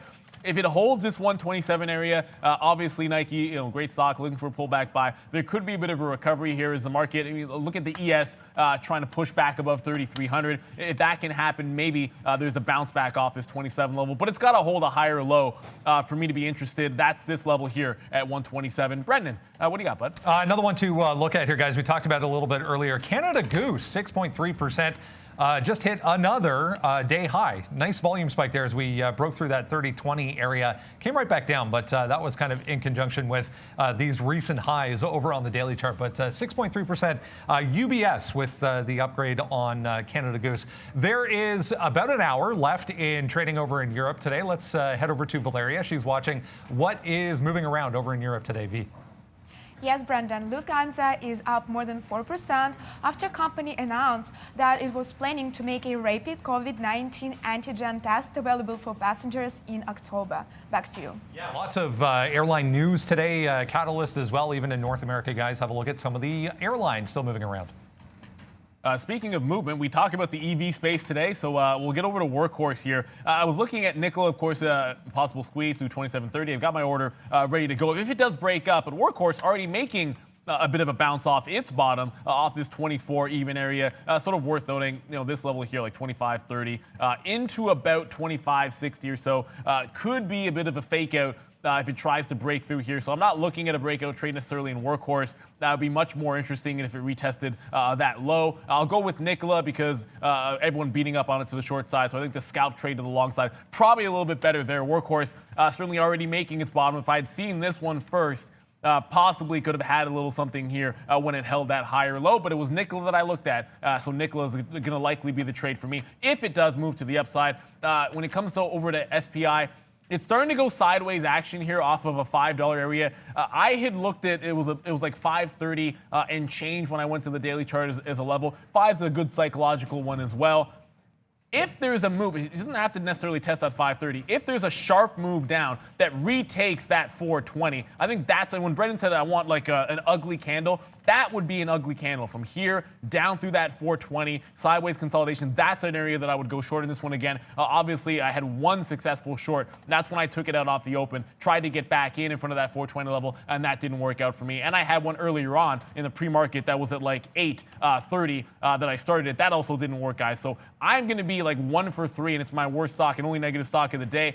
I need to see it break 420 for me to jump into the short, or break 5 even, have a failed break. Don't get past 535 and come back down. Those are the two ways I'm getting into the short side. Nothing else. There's no other way I'm going short unless it's one of those two plays. What a different day this would have been if I just had held on to this trade here. We're going to go long through 405, but yeah, Tesla, man. We had that. We picked the bottom, and we picked a great spot. I'm upset that we got out, but I'm not upset with where we got out. I mean, that was the level. Just upset that the trading gods did not give me this $10 win here. We did get out $10 ago on Tesla. So we're going to go long through 405 and then just give it a little bit of space to grow a little bit here, hopefully. If that does happen. Nikola, I lugged the 2730 break. We'll take a long there, and we'll take out the stick for that one. So get ready if Nikola does break there. We do like that long, if I can even find it. There it is. Watch out for Nikola breaking that level. I mean, it could also easily, there is a downside here of 2675. So we are sideways. I know Neil's talked about it a little bit. I do like Nikola, so let's see what happens there. Okay, Tesla, here we go. Breaks through 405. We get long at 405.12, and then it drops down. So we do not get the momentum long here. Now we have to hold out and hope that 405 comes back. Like, this stock has just not been super friendly to me as of late, but it's a mover and we got to trade it. So let's watch out for Tesla here, breaking through 405. Damn it, $10 ago got me out of a nice little win. So we'll wait on this one just a little bit. We're not going to give it all the way back down to the bottom, but what is that VWAP, 402 and change? Let's just hope it goes this time. Come on, Tesla. Yeah, remember that 2000, so 404, every time it broke that, it's talking pre-split, guys, that 2000, that corresponds to 400. 2020 was also a bit of a level, so 404, that's why we always kind of talk about it whenever it takes that round price out there. Peloton, speaking of round numbers, 100 starting to come in. I did get in and out. It's not a flat trade, but it's pretty close to it. That 28.50 did break. I chased it a little bit. It never gave the break of 98 even to get me out on the south side of that for a scalp. Once that holds at that even dollar, you're fighting the trend here, guys. So I get out almost break even when 98.50 goes. I said I liked it better for rollover at 100 or at that 101 price. Here's 100, 99.93 to be precise. So if we take out 99.50 to the downside, I'll try it one more time here. But again, tight stops each way. I'll go with 100. 100 will be my out. Triggered in at 99.50, so 50 cents plus slippage. I think if we crack 99, first level out would be that 50 cents, and then hopefully down to that 98 level where there was some support again. So Peloton, I'll take another shot. This is why you have to have some stops. This is the plan all along. And even if it breaks, you still have that 101, just shy of 101, which is that all-time that we're looking at or on the daily chart, guys. And guys, we'll go Superman action on SPI today as we continue to drink this, getting it going. We're still pretty high side. Like, my wife feels it above the 7 a.m. mark. Like, give me a break. Now I'm already behind the belt on that one. Okay, this is why we get out of SPI, man. 477, we talked about that. It fails at $5. I made the call. When we break 4, we go right to 5. That's what happened. So we got to wait out. It didn't go instantly. You had to give it a little bit of a room there. But right now, SPI, the best stock here, I think, net-wise for either one of us today. We'll wait to see if SPI goes now, breaking back down to that level that Neil wanted, 420. So there it is, man. I'll probably get some out. Would like to see it come back to 450, and then we'll dump a little bit more. But we have like 5% left on this one. Give it to us, Brendan. The little one here, guys. Penny stock just popping up on a volume scanner. Tiny little 9 meters bio. Looks like William Blair, analyst with coverage on this one, starting this morning with a buy. So 24% NMTR, huge volume on this. It's 85 cents right now, guys. NMTR. Could we add that one to the list very quickly? Definitely going to watch it. SPI is now going to be something that I'll look to short. It did test that 420.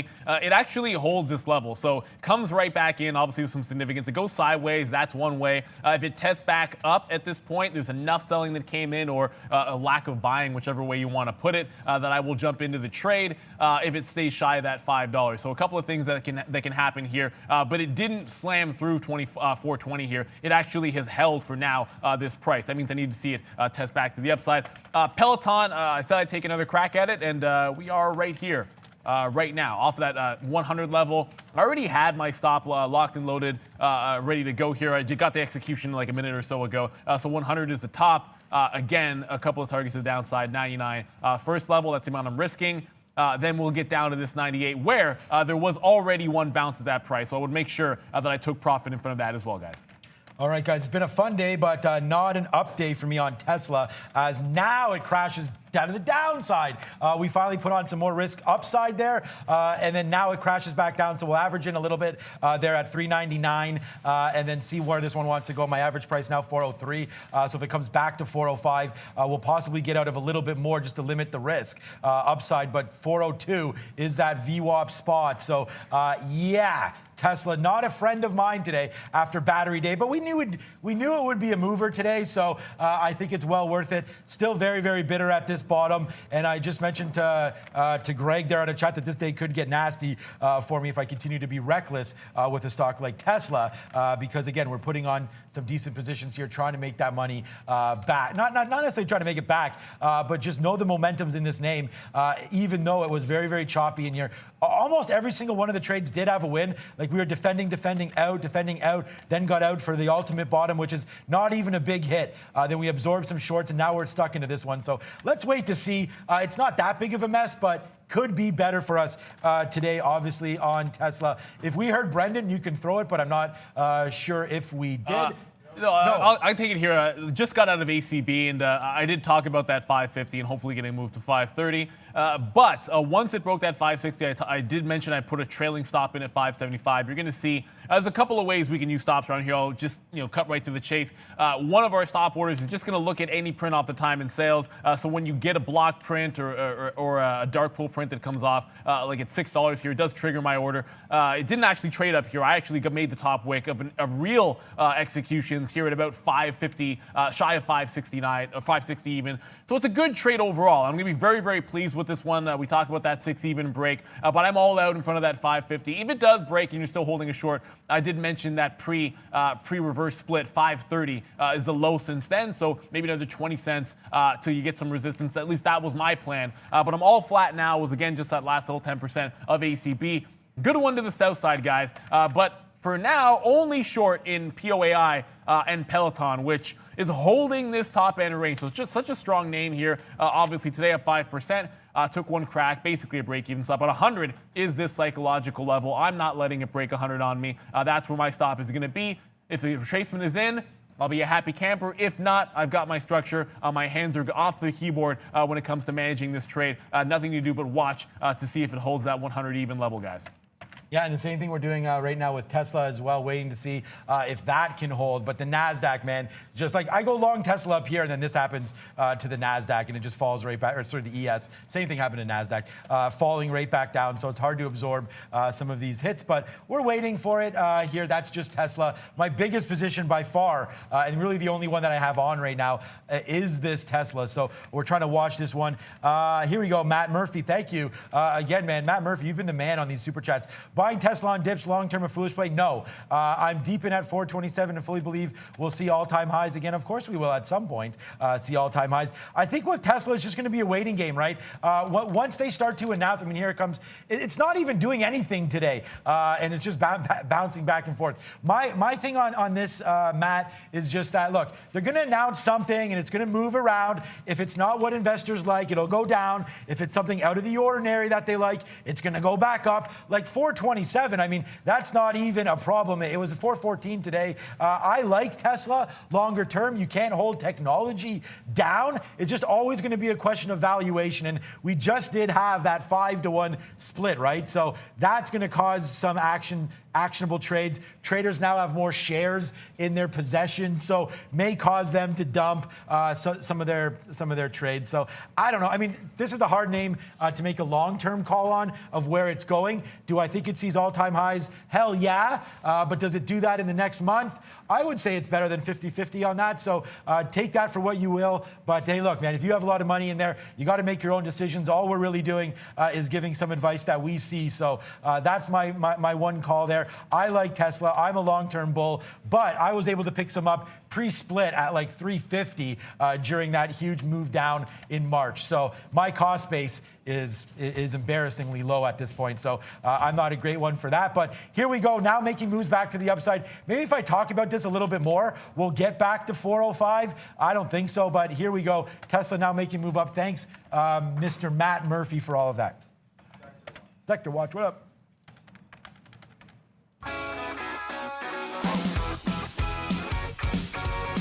Hey guys, yeah, let's talk about the S&P 500. We'll see what is driving the ship, as we like to say around here today. It is a red day so far, 0.35% only. However, some interesting things going on at this point. I want to start right here. Sean was just talking about Tesla. Tesla obviously not in the S&P 500. However, lithium suppliers are. This one right here, ALB, 11.6% to the downside after battery day. FCX as well. Newmont has some lithium exposure as well. So some of the mining stocks under pressure. Mosaic having a nice day, 5% to the upside for Mosaic right now. But overall, the materials group is in negative territory. Same story for energy stocks. Apache, FTI, and BKR all down 2+% on the day. Let's go over to consumer discretionary stocks. There's Nike, 8.75%. Under Armour catching a bid on the Nike report as well.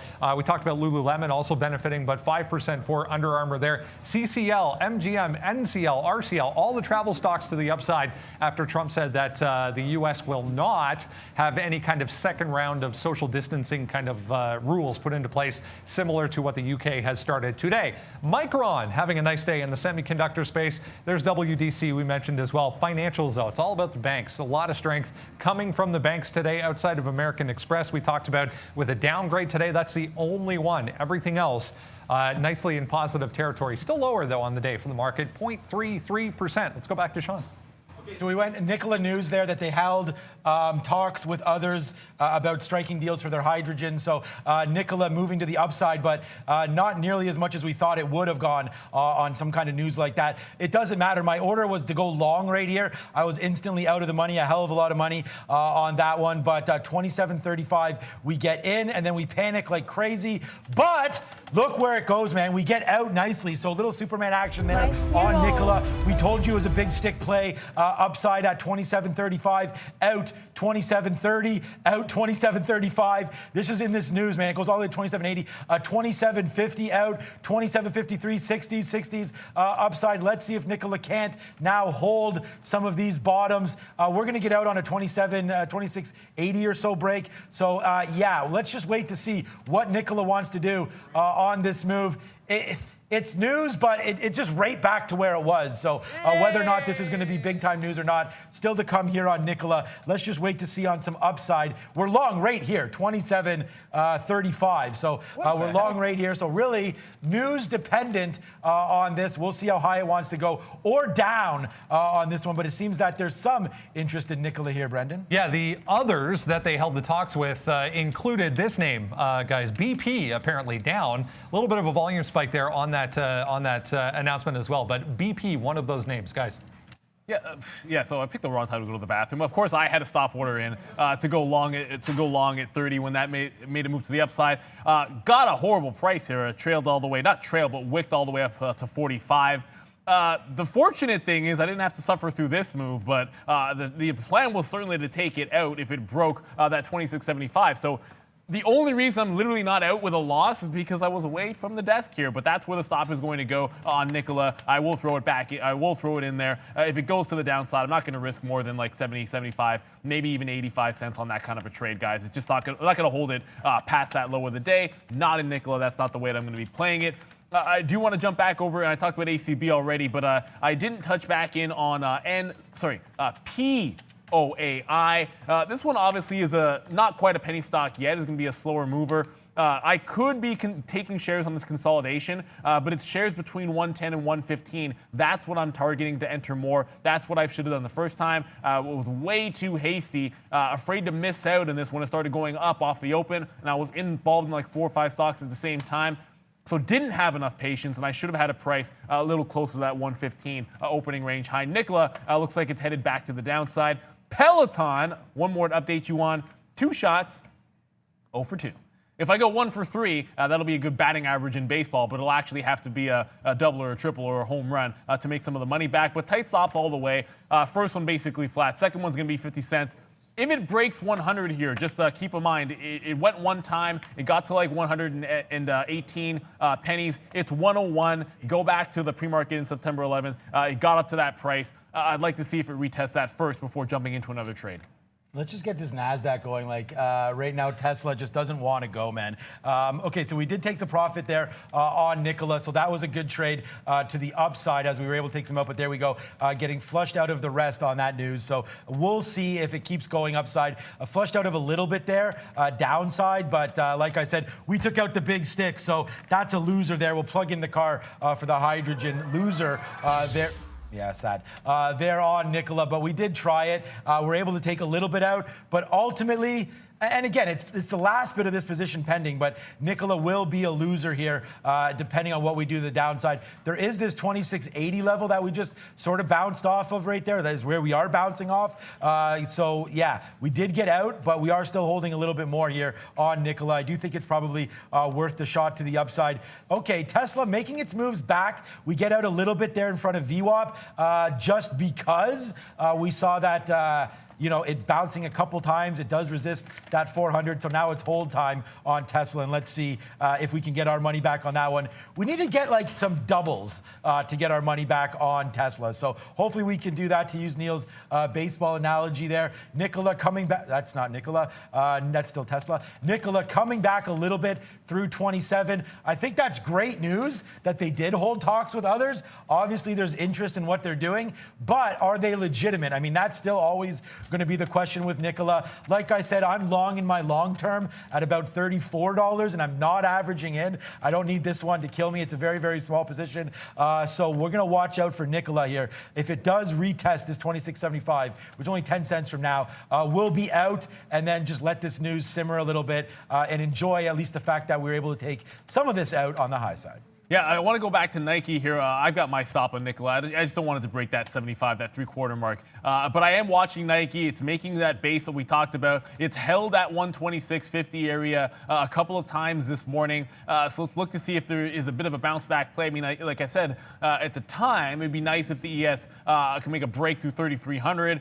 So you have the market sort of coming up with you, and then an opportunity to take Nike out through like a 128 break. That's what I'm going to look for here. Of course, 130 was our short level, so I would likely on a 128 break be taking profit on some way, in some way in front of that level, guys. But that's still $2 worth of upside on Nike. Need the market to go first, so let's see that 128 to the upside on Nike. Got the order ready to go. Brendan, what do you got for us, buddy? So just reading more about this Nikola story, guys. It's Wall Street Journal that's reporting this, and again, it's nothing to do with any kind of investment or merger with any of these companies. But Nikola held talks with BP. That's the major company that is mentioned in this story about the possibility down the road of hydrogen refueling stations. So that was really the gist of that discussion that happened between, again, Nikola and BP, guys. So there's some like iceberg orders here around. Okay, they just broke them. It was 26.97. It just kept pumping it with volume, and I think it might still be there on the hidden side here as we're starting to see some D prints come off. Obviously, we're well above that, but look, watch out for watch out for this. There's some sellers here for sure. We did try another long, but we are going to use this bottom of 26.75. So you definitely got to watch out here for Nikola.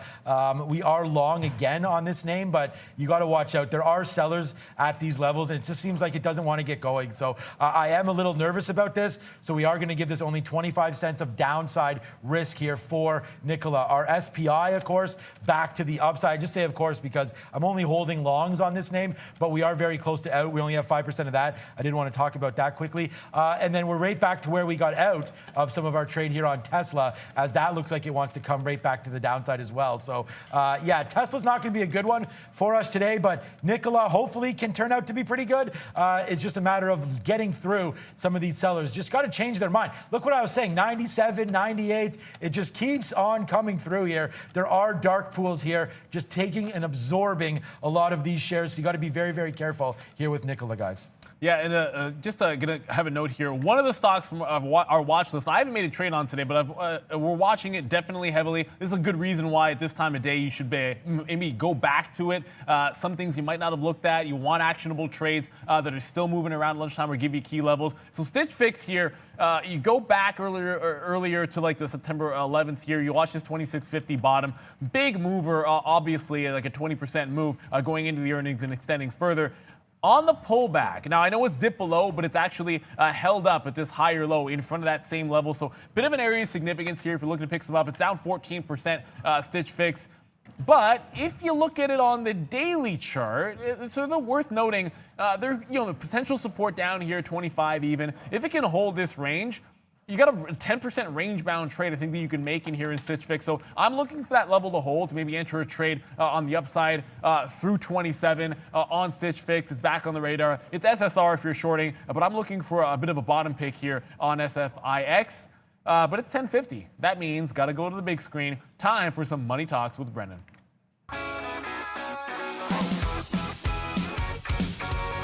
Hey guys, yeah, let's update currency land so far today. I'm going to show you the DXY over there, the dollar index once again. 2-month highs, fresh 2-month highs for the US dollar today. So a nice look for anything if you are long the US dollar. A lot of these going to be back in negative territory outside of the Japanese yen and Swiss franc volatility play once again coming back into play. So 0.4%, 0.46% for these two. Everything else lower though. The euro, the Canadian dollar, 0.5% today, back below 75 cents for the first time in quite some time. The British pound is higher. There was some discussions early on this morning in the UK about maybe some developments as far as the Brexit details, ironing out the Brexit details are concerned. So a little strength in the British pound. Australia and New Zealand lower about a week now, straight to the downside for these two, back to 70 cents there for the Australian dollar. And both cryptos, yeah, back in negative territory once again today. We're seeing Ethereum lead the way. Typically Bitcoin has been the strong one, but not so much as far as percent moves are concerned. Ethereum 1.4%. Back over to Neil. Thank you very much, Sir Brennan. We talked about the EV space. Another mover here. So in that space is going to be a Blink charging. You're seeing it slide with the rest of these movers here. And as Nicola's about to take off that little bottom of 75 for me, I'm looking at this 8-10 ish, 8 even area. I like 8 a little bit better for that low. If we can bounce off that, maybe get a couple of moves northbound, hold a higher low, that would be an interesting bottom out point. Just sort of worth noting, however, this is why I like 8 a little bit better than that 8-10 bottom. You did have a nice little ramp up off this level. Lots of sideways action and sort of a consolidation around that price. So a bit of a ramp up point. If we can hold here on Blink and make a move to the upside, I'd much rather it actually test this price area. Certainly it got like 20 cents lower, held 20 cents above as it started to make a bit of a wedge into that breakout. So I really want to see it test that level before I would bottom pick this. And I think you almost have to give it to like that 775, 780 area. That's why you'd wait for 8 instead of 810. At least I would wait for 8 or 810 on Blink. So it's on the radar here, guys. Wanted to see if it can test a little bit lower before I'd go with the bottom pick on that name. As you can see, we're just trading at like 820. Unfortunately, it's going to be a slap in the face on Nicola. Candidly speaking, I had that 2730 trigger in on Nicola, and then nature calls, guys. It's going to happen to you sometimes. So you can see the crazy action that happened. I got wicked in on that news. Comes all the way back to even it up. I mean, I actually had my stop order for slightly more shares than I had to the long side initially, so just took a few more to even those out. But it breaks 26.75. Stick to my rules. I'm all out. It's going to be a losing trade I don't love. That's not the way you want to get triggered in, but if you have a stop order, that's the risk. If news comes out, a big-time parabolic move up or down can trigger you into position, and then you just have to deal with it. Now Nicola continues to head southbound. This low is actually 26.50. Wow, if we break this, I mean, we're talking about almost $20 to the downside. There's really no significant levels when you look at the daily chart. If you go to the higher time frame, like a 15-minute here, guys, 26 even. That would be the next base of operations. I'm not going long in front of it. I only wanted long, thinking it could have been like a squeeze to the upside. That's the name of the game for me, guys. That's where we stick to our rules when it comes to that kind of a trade. I want to jump quickly back over to Nike as well. I talked about this one, hopefully holding 126.50, giving you a 128 break, testing the lows again. So if it breaks the low, 126, I will throw that trade out the window. I no longer like that bottom hold and bounce up if it isn't actually holding the low of the day. So in the event of a 126 break, I am all done with that break to the upside trade, guys. At some point, look, it's been obviously a hectic morning. I talked about like 5-6 position short right off the bat. I know Sean's been active in trading and pushing. I've had almost 100 executions. But Valeria, we're like almost at 11 o'clock here. Usually I'm seeing, moonwalking across the screen. We had that new graphic when we get to 2,000 likes, which I know I loved, Sean loved. Where are we at? Are we going to get to see that one with the moon action and, of course, you dancing it off when we get to 2,000 likes? Yeah, Neil, I love that animation too, and I know that you viewers are in love with astronaut animation as well. But we can see it only if we reach 2,000 of likes, and we are now at 1.1k likes. So guys, please, we have just 1 hour to reach 2,000. Be kind and smash the like button. Yeah, if my math is correct, we're a little bit behind that pace, guys. Make Valeria happy. Of course, you know what? Speaking of Valeria, I feel like if we want to get likes, and this is a cheesy way to do it, I have a sneaky suspicion that, I hit the wrong one. Oh, it's our educational video. You hit the right it's one. a good one. It is the right one, because Nicola, which I just got pummeled on, obviously. Look, we're dropping a video today. pummeled. Sean breaks down a Nicola trade. And this is going to be part of a series that we're doing every single Wednesday, trade analysis. So this is going to be dropped at the end. It was a fantastic trade. Definitely worth you guys paying attention to. If you didn't catch it live, you're going to see this one pop in at the end of the show. Check it right out. I'm going to have to do this one back to back, guys, because this is what I meant, and this is what you guys want to see. We're going to be going through a live stream at 1 o'clock. It's our educational series. It's the last one I know you guys want. Valeria's going to talk about her journey. How did she come to us, and how were we fortunate enough to get her on the show? And, even in terms of her trading itself, I know she does a little bit of paper trading, learning a heck of a lot, I hope, from the three of us and some of the people on the floor here. But check that one out on our Market Wisdom page. We're going live as well at 1. Brandon, what do you got? Still reading about this, guys, but just careful if you're looking at Tesla. Guys, looks like Tesla has sued to block Trump tariffs that were put on trade with China. So it doesn't actually say who they are suing, whether or not it's the U.S. government, but just a heads up there if you're watching Tesla, guys. Yeah, I'm watching Tesla and getting smoked on that one. Neil, if you got pummeled on Nicola, then I am dead, because the loss was exceedingly more over here on that one. Not proud to say that, but that's what that was on Nicola there on that break downside. Okay, yeah, here goes Tesla down now. We have to watch out for some downside moves on Tesla. Obviously, that tariff news not going to be great. You don't want anybody sues to block Trump tariffs. Okay, I don't even know what really that means, who they're suing exactly, but I guess the U.S. government. I don't think that's going to go well. But we will see here on Tesla. Obviously, that move hits. We did take a little bit out. We're long a little bit in here, so it's not a horrible end to that trade, but it's also not a good one. And you are welcome, Elaine. I hope you're able to make a little bit of money off that one. SPI one. I mean, I'm positive on 3, negative on 3, but SPI obviously a big win, and I'm glad it was for you as well.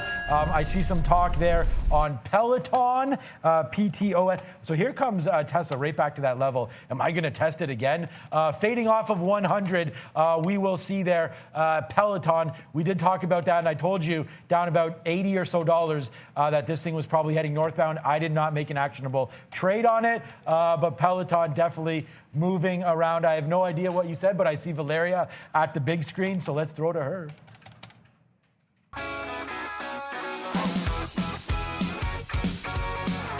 Hey guys, welcome to the European update. Europe mostly in a positive territory today. Russia is leading up 1.57%. Britain is up 1.5%. France is up 1%, and Germany is up 0.75%. Adidas is gaining today after Nike reported strong earnings for 2020. That's all with the Europe, and I'll keep you updated. Back to traders. One from our watches, and I said this sort of all week long, it's not just about the day that we trade the names on that watch list. Keep it around, maybe file some away, look at some key levels, because INO has been on the list and was not necessarily today. Of course, you've seen some big time movement, went from 14 to 18 a couple of days ago, then made this little top. Stalled out 1890, we talked about this, and then 3 highs in a row at 1850 with one little break, and then started heading southbound. That's the short that we were talking about yesterday. I know some people were all over it. We definitely talked about that in the pre-market for you guys, but look at it again today. Pulling back in down, and then now retesting this same range from yesterday afternoon, 1650, which I have written down as a level for myself, then 17 to 1720. So now that we're in this target area, from that 15 to that 17 to 1720, that's rollover central for me. I'm looking for a turn here. I'm going to use those highs to work into a short, see if it can't come all the way back. INO sort of off of that little triple top, guys, I'm going to be on the short side and bearish on it until it takes out 19. That's the name of the game. Otherwise, 15 seems like it could be a bottom. If it holds another time, I suppose could be good for some longs down at that price. First things first, looking for that short when it retakes 16.50. Yeah, exactly. We are still looking at SPI, and I just said thank you to Elaine there. And what you're seeing right now is a big move back to the day's high for SPI. We said we'd hold on to a little bit of that level, and it does come down to that 420 and then bounce off of there. Would have been a good spot to get long again, but I do not play these things, off key levels. It's more about just the momentum, and we'll see what happens when it breaks 5. I may go a little more long when it does break through 5. Actually, I will, but it won't be the big stick, man. We'll just try to play this just to see if we get a crazy squeeze again to 550, 5.25, something like that. We got back into Tesla long here. Obviously, we got flushed out. We're going to try to use this bottom again, and if we take it out again, then that will be us. 390, 390. I made the low of the day here on Tesla. Pretty proud of it. Got to put that in my cap knot. But here we go. Nice little dollar backside win here for Tesla as we're long at 397. We got to get our order ready because SPI is going to break $5. And when it does, we want to get a little more long here, guys.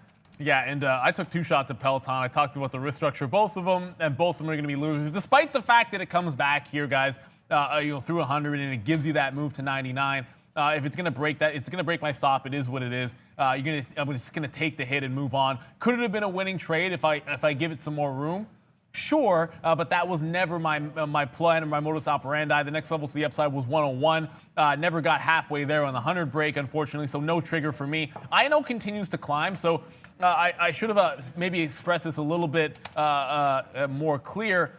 If it breaks at 1650, I will get in, but using that 17 and 1720 level to the upside, if it tests and breaks that 17 area and can't get through the 20, I will get it short on the way back down to 17. So a couple of ways we could enter that trade. I guess you're talking about to the upside then on SPI. Hells to the only one side to go on this one. SPI right here, upside surprise. When I came in and Brendan said, oh my God, there's a stock at $2.20 that, is an EV maker. This is going to be crazy. And damn it, he was right. Look at SPI now, man. Upside moves. We get long there at 505, I think was our long. So now we'll watch this thing go. I called 550 just randomly there. People getting blown out now, but there has to be some kind of profit taking at some point here on SPI. So we're long again on this name. Let's see how high it wants to go. SPI breaking through 5. And remember when it broke through 4, I said 5. So here we go. Let's see if we get to 550 right now. Good trade, but needs to go. Having some problems here. High 5s. Yeah, and just going back over to the level we showed you guys on Nikola, that 26. Unfortunately, my 15 not going past 18. Thankfully, we don't need it because this level is going to come into play here any second now.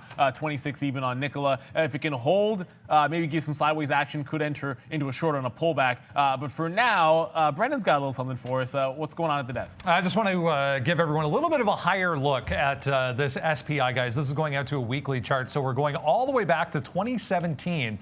This thing was more than $200. So to say that it has a little ways to go is just an understatement to the max. But if you zoom in a little bit, I mean, even $6, $7.50, before you really start running into significant levels, even $8 is potential here.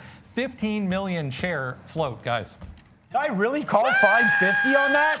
Bang! There it is. You're welcome for another quick mover on SPI. If it breaks 5, it's going to 550. How about 580? We're long here. Biggest stock of the day for either one of us by far right now is SPI to the moon. Look at this, man. Long in here too. You can't even see that. And then long through 5, out at 550. Now let's see how high it wants to go. We're dropping some of these shares as we go, but what a great day it's been here for SPI and SPI shareholders.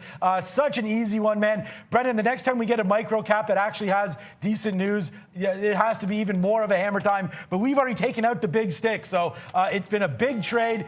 You're welcome to everybody that's had this. Sorry if you're short on this name, but there'll be times, man, this thing will probably fade through soon, and you'll be able to catch that short, guys. Yeah, just finally getting my 15 minutes to load here. A little fix of the charts just in time. Oh, no, and it's still not loading on the daily chart. Oh, sorry, the 15. No, we actually did. There we go. This is what I was trying to get at on Nikola here, guys. This is at 26 bottom. You do have a bit of a level. This is all pre-market action below it, and so always take it with a grain of salt. Some of the prices that get made in the pre-market. If you go all the way back in to the day that it broke below on volume, past that 26, you're looking at 24 even to the downside. So yes, 22 is a low, but on actual in-market volume, I'll be looking at that 24 level. So wow, someone just stepped up to the plate at 26.10. So 26 is the level, 150,000 shares there. I've been fooled once on Nikola. I might get fooled again. We'll see what happens. If it can hold 26 even, fair enough, but I'm going to jump in front of that buyer as well. I wanted a bit of a bottom play at some point in case it gets squeezed. That buyer might just do it for me, as I can get in here, maybe risk 20 to 30 cents again on a long and take advantage of that 26 level. But I'm not letting it go past that even $1.26. A bit of a buyer stepping up. We'll see what happens if they can hold. Yeah, I already went long before that at right here, 26.13. So we're back long Nikola using that 10. If 10 breaks, I'm out of that. I'm not even going to give it to 26. Too many shares on board for this guy. We're not going to do that. SPI still going to the high side, so that's a good trade. And then we also do have Tesla trying to get back again through 400. That'd be pretty sweet. We're long at 397. So we cannot, unfortunately, get all of our money back on this thing unless it goes back up to here, kind of like days high.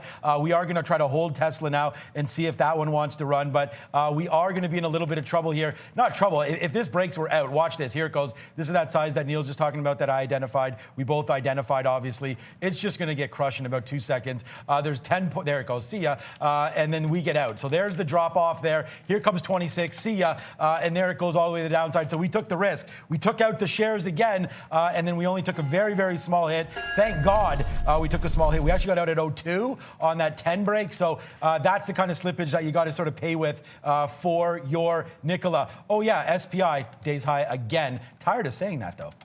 Yeah, I got it when it breaks that 26 even. I'm always going to give it a little bit of room. When a buyer steps up like that, a lot of times you can see them refresh. You can see icebergs behind it.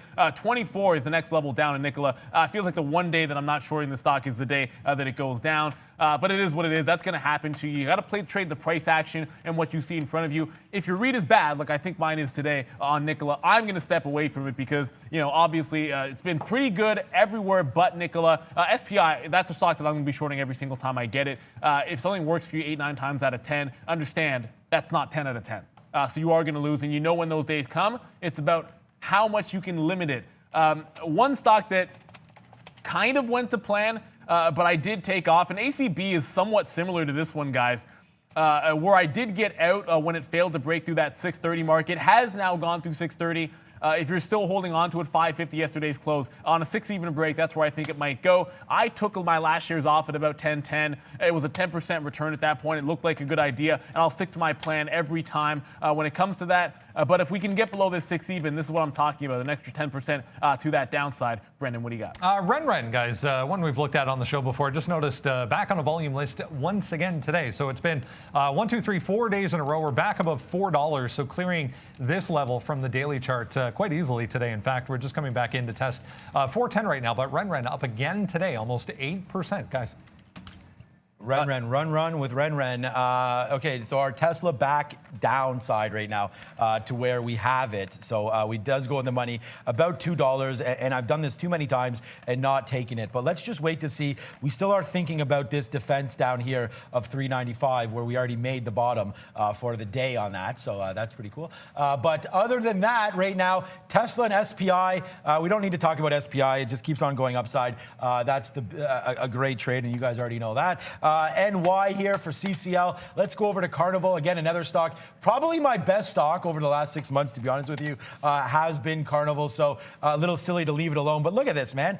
The move happens off the open. We get to 15. That would have been kind of cool to notice that level. But now you're all the way back down here. We're looking at bottoms of the day now on CCL. And I just think that as some of the rhetoric goes with yada, yada, yada, COVID, yada, yada, shutdowns. Obviously, CCL is going to take the pain. We're still up, though, 1% on this name. So this may be a good spot to load up for a long. I'm just going to take a little bit of a longer-term perspective on this and see what we can do. I said I'd stop talking about SPI, but now we're at $6. So I'm kind of just holding some shares here, hoping that we can eventually get some kind of a halt, and then we can have some fun when it reopens back up and then shoots to $10. What's up, Brendan? The squeeze is on officially on SPI, almost 500%. Wow.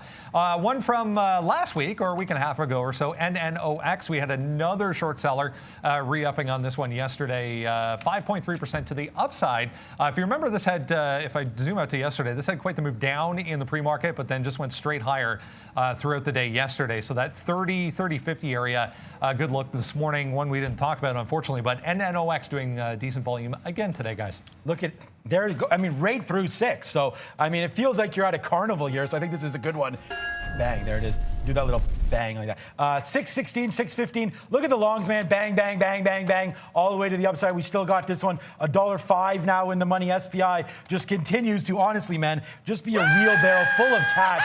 I tweeted this one out as soon as we made that first trade on SPI right here. And since then, 640, Brendan and Neil. Wow, what a mover this one's been today. And again, I got to give it to Brendan, who told me about this at $2.20. Sometimes you sit down and you're like, wow, now it's moving to the upside, guys. This is $1.30, $1.40 in the money. Our last long was breaking through 5.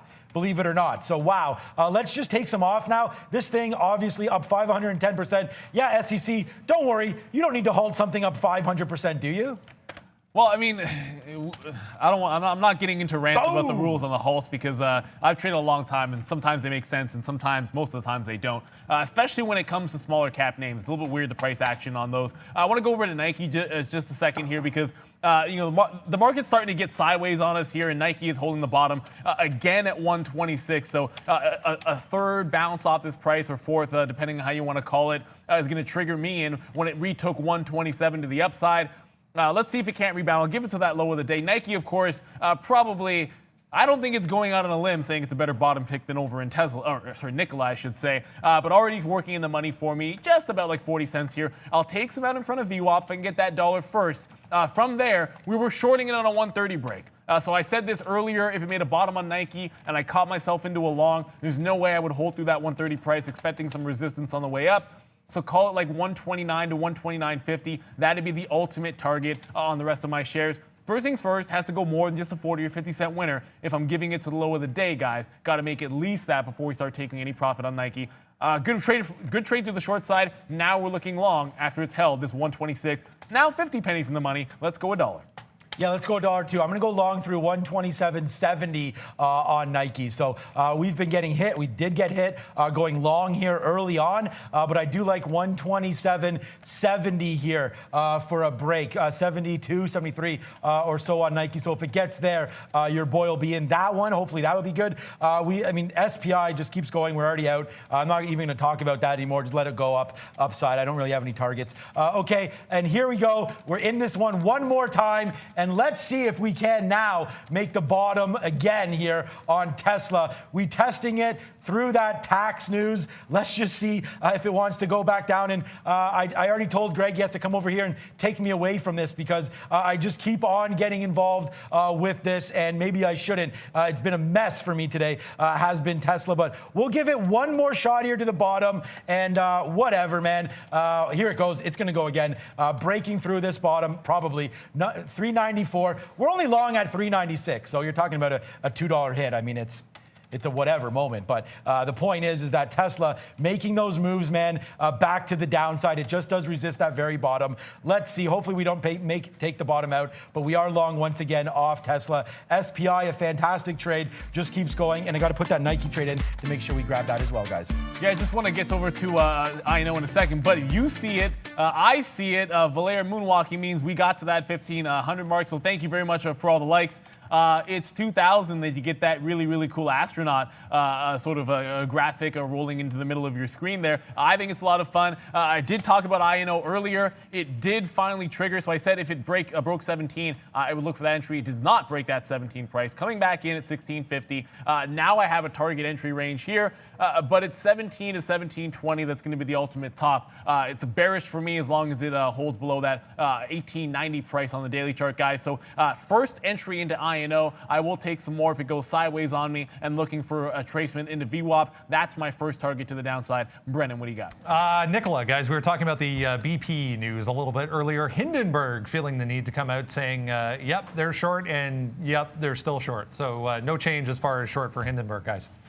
All right, and that's our update. I keep saying we're not going to talk about this, but SPI, guys. Bang! You don't want bangs, but you're going to get them when you have SPI on board here today. This is a $2 win now on SPI. And forget about $2, man. We're long here at 330. That was like the easiest trade, long SPI at 330. Then we went long again, breaking through $4. That's an easy trade. Long again, breaking through $5. That's an easy trade. This would have been an easy trade, long through 6. But how much can you go upside? I don't know, and I'm not even going to question it. We're just going to hold this one, man. We only have, it's a small amount left, but it's my biggest stock. Like I said, it's the biggest stock on either desk today. SPI just keeps on ripping up. I know you guys probably have this as well. We're going to hope also that Tesla can finally get going for us as well. And then, man, we're going to take out a real stick here on Nike if Nike does get above that 70 mark, which we got close. We got to 68 and then failed, so we didn't have to do that. Yo, what's up, Cameron? Thank you guys for the enthusiasm. That's why I'm here. You are welcome. That's $100 right there. Thank you so much. Helping you guys more than we know. Cameron, look, that's our main goal, is to try to get you guys as much information and help you as much as you can. Thank you so much for that, Cameron.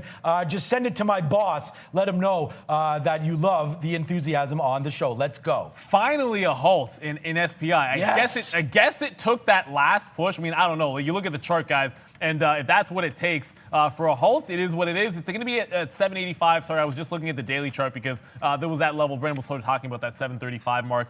Once it's halted, parabolic move like this, I'm looking for it to open below the halt price, hopefully even below that 735 on the daily chart. It starts to get to that point now where I will actually look at shorting it again, but it's got to start to get a real sell-off, guys. When it goes this parabolic, it's basically a matter of time before it comes back in. So if you got a long, I would be considering taking profits if it was me. But we got 5 minutes to make a plan. It's got to open below this halt price at 785.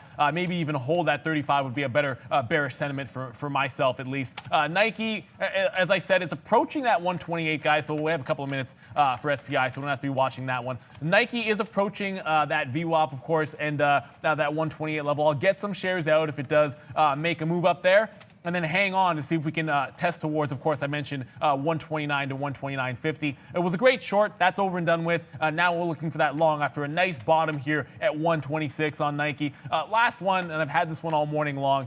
And every now and then you're going to have different time frames for trades or even like speeds of trades. And it's going to be this POAI. Nice, easy, slow mover for you here, guys. Every time it dips down to 1 even and wants to hold, I'll take a little bit more off. I still will make sure I have shares on board if it goes back to penny stock status with a target of 90 pennies. So had this one all morning. Like I said, not the best executions because my price should have been at least 110. My best shares I got like 108 and 109. It is what it is. It's going to happen to you. A lot was happening off of the open.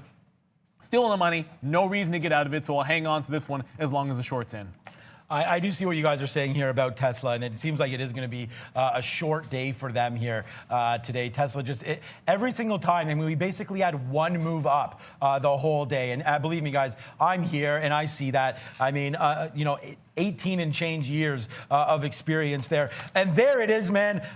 Here we go, Valeria. Again, another one. Look, guys, thank you so much. I know that you love the enthusiasm, and I know that you love the energy. Thank you so much for everything here today, guys. It's been a fantastic day. I told you SPI was the biggest stock for us, Neil or myself, P&L-wise, and it looks like it is for you guys as well. So thank you so much for all the love there. Greatly appreciated. We're having a monster day here. here. So that's been absolutely fantastic. We've fallen down on a couple of stocks. And I just want to, if you're just joining us for the first time here, there's the monkey shiner there. Did I say money maker? The monkey shiner right there, 50. And then thank you so much for Cameron as well for the $100. And it looks like you guys are cleaning it up as well. So great, great, great. Yeah, this is something that could happen right here. Every single time that I've been stuck in a halt, it has sold off after that. So I know Neil mentioned about possibly getting into some shorts. Yeah, you got to watch out. I'm not that heavy in it anymore. I was getting out all the way along here on that's Tesla, on SPI on the way up. As you know, our last long was 5. We got out at 595, and I told you we got some out there at 627. Obviously now you're up to 785. So SPI, they're retiring some of you, I guess, today. That's been absolutely fantastic. And like we said, if you're disciplined, you're out of the short. But all of these longs, man, just kept cashing in.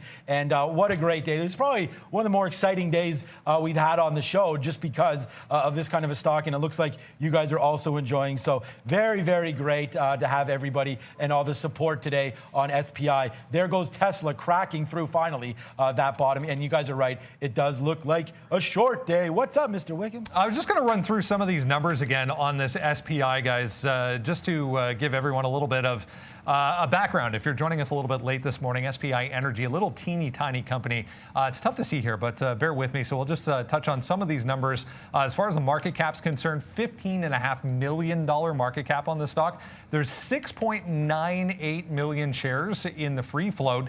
Outstanding, again, 15 million shares. So maybe, guys, we can touch on a little bit about the mechanics of what is happening right now. So people getting blown out of short positions. If you look at the daily chart, it's just been trending nothing but downside for months and months and months. People getting blown out of short positions in this stock. There's no shares to cover their short positions with. So maybe, guys, we can touch on a little bit about what's happening here before this thing reopens. Yeah, I mean, it's going to open any second now, unfortunately, but this is not like a fundamental move at this point, guys. It's, like you said, a short squeeze. And there it is. It actually opens a lower, guys. So we talked about that sort of 735. It's going to open below that price right here. So that's what I was looking for, unfortunately. It is what it is. I mean, it's the price you're willing to and willing to not pay. I did try it. I said if it opened lower than the whole price and below that 735 mark on the daily chart, that's where I would try to get in below it.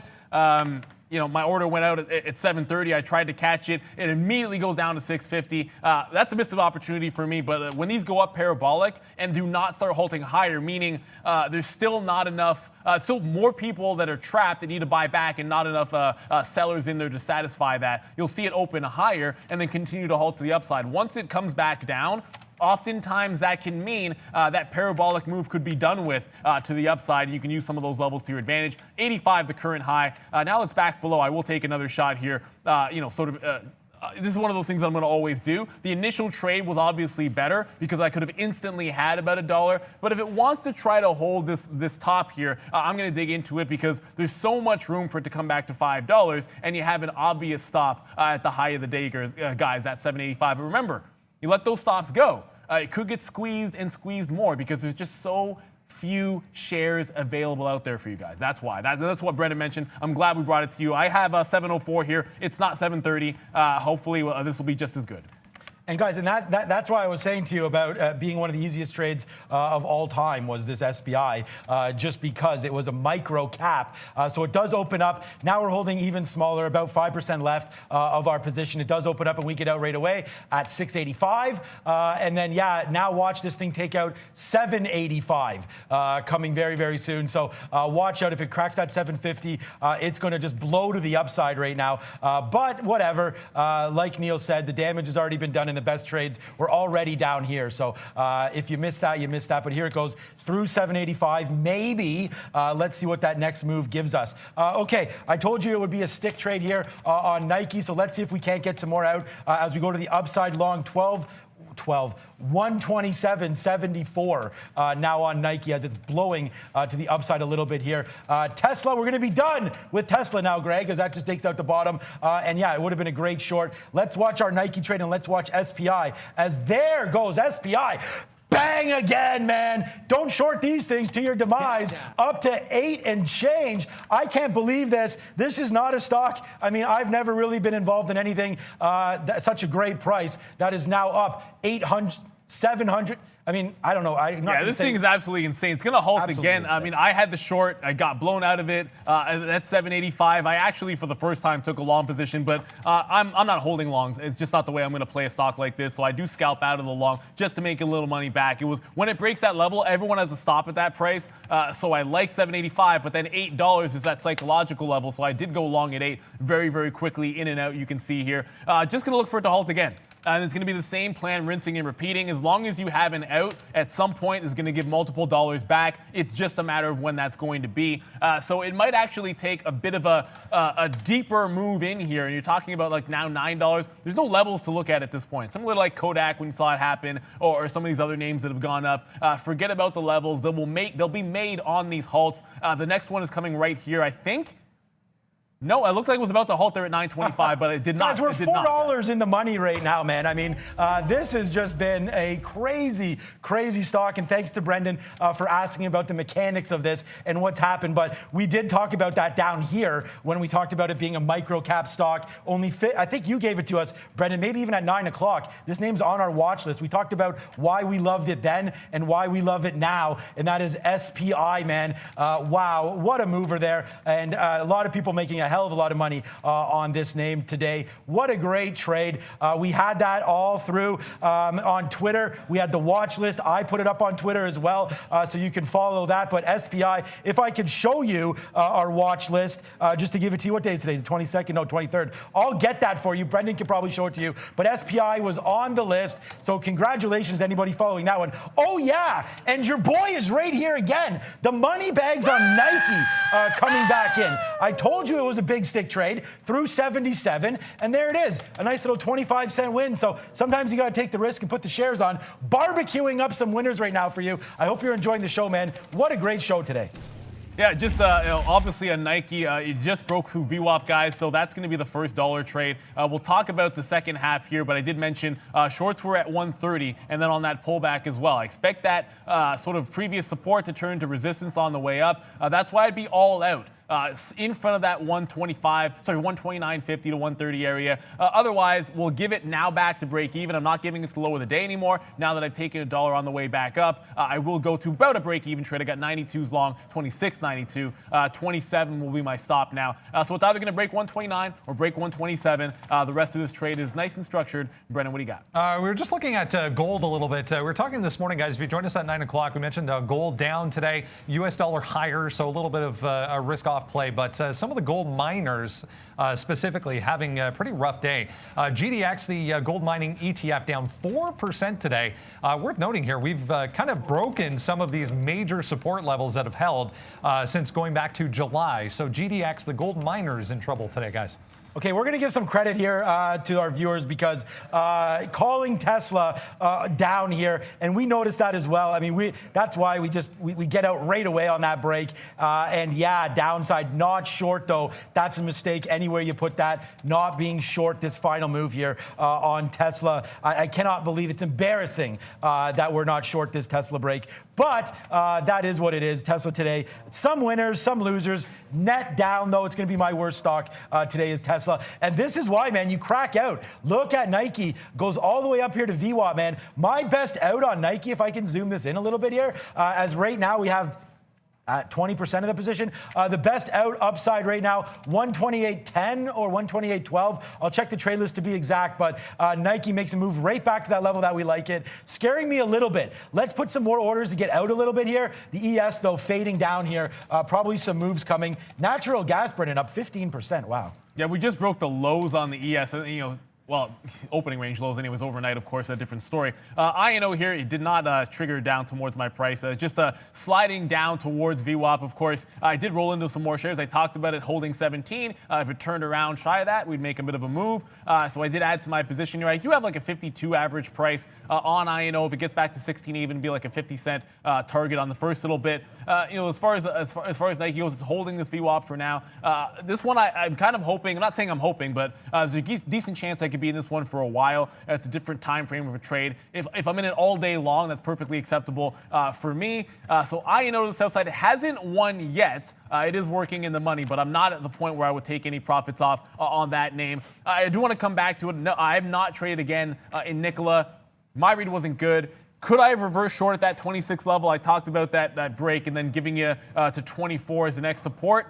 It won $1, so it kind of went halfway. My read's been piss poor on Nikola today, so I didn't jump into that one. A couple of longs with hard stops, one of which I actually got into when I was away from the desk. But you have to have the discipline to get out of it. So that's what I do on Nikola. I'm not going to bottom pick again, no matter how good it looks at 24, no matter how good it looks at 25. I'm staying away from this one for the long side for the rest of this day. And SPI still making moves to the upside. Just to give you guys a little bit of a breakdown here, I'm going to be out cracking through about 790 here on the downside. So it's a small position now, but hey, the way this thing's moving, small position, $4 in the money, still makes money. So that's a good trade here for SPI. Everything would be cool if we just stayed away from Tesla today. There goes Nike back to the upside again. Yeah, we're going to try to get some out here, I guess, off that nice little move. Brendan just mentioned, though, that the S&P making new lows and breaking the bottom. So, Neil mentioned that there, 32.83. So you got to watch out. I'm only going to give this one to 127.60, which is the bottom rate here. Don't want to give this all back, obviously. So we're going to get out at 127.60 and start layering some orders upside. I right now have orders in the 20s, 128.20 for this, back where VWAP is. Probably noticing that we bounced. So let's get some in the teens and the O's here, just in case we do have one of those nether rips to the upside. But wow, what an interesting day this has been. It's 11:30. We still have our guest of the day coming, brought to you by Lewis Daniels Watch. All of our guests of the days will be getting those, although that's almost over with. But right here, making moves to the upside. Tesla, oh man, what a great trade that's been for anybody that's on Tesla right now, down to 390. Great call by our viewers. So I'm going to hit a money bags for you guys, because you definitely, I saw the talk about Tesla being short, and I just kept fighting the trend, which again is not something that I should be doing, like out there and don't even have a short. It's embarrassing, quite frankly, but that is what it is. That's Tesla today, still going lower, guys. Wow. Yeah. ACB still going lower, believe it or not. But 550 is that next level. I talked about 530 and how we got to that number when you go back to the reverse split. But this is now sitting on the bid here at that 550 mark. It's trying to break through. Look, at this time of day, it's not the best time for a breakout, but it's going to be hard for me to get away from shorting this one through a level like this. It would be a scalp to that 530 for me. So if I'm only thinking there's like 15 to 20 cents, depending on slippage of profitability that I'd be taking on the trade, I don't want to risk more than 5 cents. So I'm going to get it. If it breaks, I'm not going to cross more than like a couple of pennies. If it doesn't immediately go, I might actually just get back out at 52 or 53. So that's going to be the structure for me on ACB.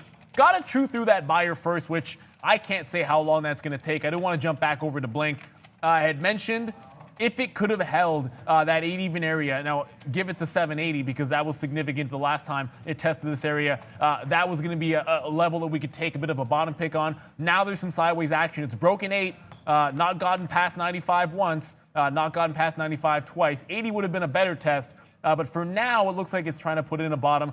I don't love it as much as Nike in terms of a pick with the market coming down here, but Blink starting to get on that radar if it can hold 780. Brandon, what do you got? Just seeing Tesla popping up on a volume scanner there, guys. We're just double checking what was going on. So they're suing the U.S. government or someone in terms of the Chinese trade tariffs that the U.S. government implemented. Now apparently they're suffering an entire network outage, connectivity outage. So I'm not entirely sure what that means, but maybe if you're driving a Tesla, hands on steering wheels for the time being. Yeah, apparently Tesla's network is down, guys. That's you're driving a Tesla. Maybe, hopefully, you're not actually watching the show and you're paying attention to what you're doing. But speaking of Tesla, 385. If you want to talk about levels to hold, apologies, the daily chart's not going to show good split-adjusted prices. But the 15-minute, perfectly fine for that. It's this level, and again, like I know it got down to like 370, a bit of a wick down, but this area here from like 379 all the way up to the aforementioned 385, bit of a $5 range, was a bit of chop. It sort of zeroed in on that price before breaking back out, heading into battery day, going to the beginning of last week. So that's the next significant level here on Tesla. That's what I would be watching for support to come in. It's a couple of dollars away from that right now. That's where I need to see a turn for me to pick up shares to the long side. There was a trade I was looking for the short. It was off of some of yesterday's price levels. It never gave it to me, so I never got into the trade to the short side on Tesla. Kudos to everyone that did. But it's now that 79, 285. That's that price area target I look for a bounce. I do have a couple of shorts already on, and then Nike long I'm hanging on to. We're looking for 2 to 250 on this trade, along just underneath 127, guys. So that one's on the rebound back. It's going to be tough sledding for Nike if we don't get a bounce in the market. But when this happens, usually your best bet is to pick something that you actually think fundamentally is good. The papers running away from are going to want to jump into the long side and throw some money in on a down day. Nike fits the bill with the pullback already in. Yeah, there it is. Look, we go long again, Nike. So we do get out at that 120. Like, that didn't even break that 120.50, but it does break 60 there. So we do get out a little bit, but then we reload again. And I told you, bang, watch this next bang is going to be coming at 23 again. So a nice little long on Nike, man. We called that one. Great trade there. And we told you, man, it was a big sticker. So there it is. We like it. When we tell you that we're actually taking shares, that's what we mean, guys. So downside, we protected the downside, but then once it failed at 50 there, we relonged it through 71. So a nice trade, back-to-back jacks on 71 now, and we're laughing all the way to the bank on Nike. SPI, look at this, man. Today, perfect would have been to be everything long, really, down here. As you guys, let me just zoom this back out a little bit. Perfect would have been to go hella long down here, which we did do. And we talked about hitting this long all day. So that was a good one at 330. But pretty much for me, traded this name absolutely perfect today. Long here, long on every break, except the last break that we missed was really the 6th one. I just couldn't believe how much it was up. So that's SPI. And then look where we dumped it. I gave you that last out there of 780. So that's our last out. We do get out of there. Obviously, we don't get the high. I don't think anybody got the high, 925, but a lot of consolidation here. You get out, and now bang. So the largest stock today on the desk, SPI. Congratulations. I have the largest winners and the largest losers today. Hey, that's trading, man. We're here to make some money. Let's go. I can't believe, look, obviously there's a lot going on today. So Kodak missed my radar, unfortunately. There was actually a good move here on Kodak, and it's been winding up for this move all week long. We've had taken advantage of some shorts off his 1050 and 11 even area, but now it finally makes the hard breakdown through 10. As you can see when you pull out the chart here, it did bounce off of $9. There is some support, and this was a good support level for, at least for Kodak anyways, at $8. So if we do get another push to the downside here through 9, watch out for that even area. I don't know that that's going to be a trade this afternoon. Probably one that I want to file away, and I'm going to use the new feature in Gmail where I can put some levels down. You put on the iPad as well to get a breakdown through 9, and then look for that 8 even area as a target on Kodak tomorrow. It's that time. It's like 20 minutes to go. I know we're going to get our guest trader of the day in. You don't want to overtrade. You want to have some levels here. I did just miss the rollover on SPI. And this is the thing. It's easier to step in front of the train to get executions. The downside is it's going to be easier to take a hit. When you want it on the way down, obviously it's going to be harder to catch it. You see how rapidly it broke through 8 even here. This is the sideways action I was looking for. I did make one attempt through here. I was unable to get it. I chased it a little bit. I wasn't going to chase it too far here in case it snapped back up. But this is what we're sort of talking about. When it starts to roll, that's what you want to capture.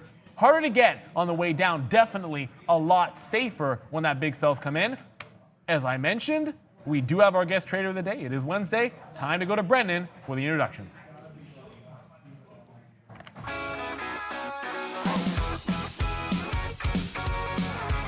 It is that time. Guest Trader of the Day brought to you by Lewis Daniels Watches. So happy to have for the second time on the show. We're giving you a little bit of a sneak peek or a look behind the curtain, if you will, into some trading floors this week. We had Ignacy from Mexico yesterday. Louis Barbado back on the show with us for the second time, all the way from Barcelona, Spain today. Good to see you, Louis. Great to have you back on the show today. Please tell me, you guys were all over this SPI today. I mean, it's been impressive just to watch this volume. Yeah, it was an unbelievable movement today on SPI. We didn't trade a lot because we were looking for catching so longs on the 4 and the 5 breaks. but we didn't have shorts. It was hard to borrow. So after the 5 break, it was too vertical to go long for us, too risky. So we just watch it like a movie. Yeah, it's been impressive just to watch the actual volume going through this thing. 15 million market cap on this thing. It's crazy. Let's get back to it. Here's Neil and Sean. Welcome back. Of course, look, we've had you on before. It's sort of hard. There's some activity in the back going behind me because SPI moving, lots of crazy things happening. I do want to get your perspective on the stock because obviously this is going to be the most exciting and biggest mover here. For myself, I'll be candid about it. You watch the show every single day. I'm shorting stocks like these every single day. I've taken multiple cracks at it with a couple of small longs, but it's mostly been short positions for me with relatively tight stops. It opens up after that halt. That's when I jump back in. I stay away from the entire parabolic move. Is this something that you ever look at? Do you have a plan of action? But more importantly, as a manager of a trading floor, how do you approach when your traders want to trade this, especially if they happen to be newer ones that are less experienced? Well, first of all, this one is, since it was hard to borrow, there was no so much big risk because we couldn't go short, right? So we were looking for, of course, because of the low float and the high volume it was trading, we were looking for this squeeze because, when it's so low float with high volume, the exponential move can happen during the day. So we were waiting for a 4 and a 5 break, but we couldn't take longs there. It was too fast, too risky, so we couldn't take longs there. We took a little bit long washout after the halt. Some traders here took the 670s, 680s long on the washout after the halt. It's some strategy we do sometimes. If we see there is a halt and it could be a long washout, where we call long washout, so it opens down a little bit, we got some longs and get out when it goes to the high of the day again. Yeah. And you know what? It's actually the trading gods with you there, Louis. Is it Louis or Louis? I heard Brendan say Louis, but that's French, right? What's the pronunciation? Louis, yeah. Louis, there you go. Perfect. Okay. Louis, I guess the trading gods are with you today because any shorts, obviously, at those levels would have been blown out. Sometimes it's a good thing to be avoiding that. What stock were you guys, if you don't mind sharing? I do see you on Twitter. Congratulations to your floor yesterday. We'll hit confetti. I think you posted everybody was green yesterday. So great job, Louis, on that one. Again, part of the Day Trade the World family. So much respect to you and your floor there. Seems like you have a bunch of traders that are well focused and well disciplined. Did you want to talk about maybe a stock today that you guys are trading? Don't give all your secrets away, but maybe is there a name that we haven't looked at that you guys are on today? Well, yeah, yesterday we were all of us green. It's been a very, very good month for us. I think everybody is green now for the month, even the new guys coming this month. So it's been unbelievable. Today we have been trading pretty active PTON. It has been the best stock for us.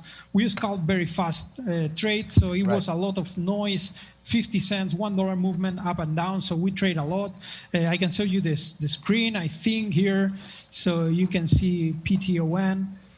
So there you go. Screen, I think. This is more or less what we do. So you see a lot of scalp shorts here, shorts over there. Holy crap. A lot of shorts on the highs, right? So we're taking a lot of trades, very fast scalps, like 30 seconds, 1 minute, 2 minutes trade. So that's how we do it today in PTON. Was the best stock today. Louis, is that your account or another trader's account? That's mine account. Yeah. Good job. Yeah, you look a lot like me there with all of those. Let's battle. How many trades do you have today so far on the PPRO platform? Today in my own account, I trade 680 executed trades. You win. So that should be like 100 trades, more or less. Yeah, okay, you win because I only have 141 fills today. You have 600 fills there. So you must have, obviously, a program making some of those trades. So good job on that. And then here goes SPI again, guys. It's very lucky that we're not shorting into some of these pops. It does break 7. That was my out zone right there. But yeah, SPI, wow, what a banger. And good to see you guys trading Peloton as well. Nike is the only trade I have on right now. And I told you guys, And this is the thing. I don't know if you guys do this as well, Louis, but there are certain trades where you actually put on, more risk than normal, obviously. And Nike right here, although we got absolutely destroyed on the way down here in the morning, we are patiently waiting for one of these levels to break. And I gave everyone 127.70, and here it is, 50 cents to the upside. So does that often happen to you and some traders on your floor where you'll sort of get on a stock early and then maybe it doesn't work for you, then you let it settle down and then sort of attack it again once the levels start to build?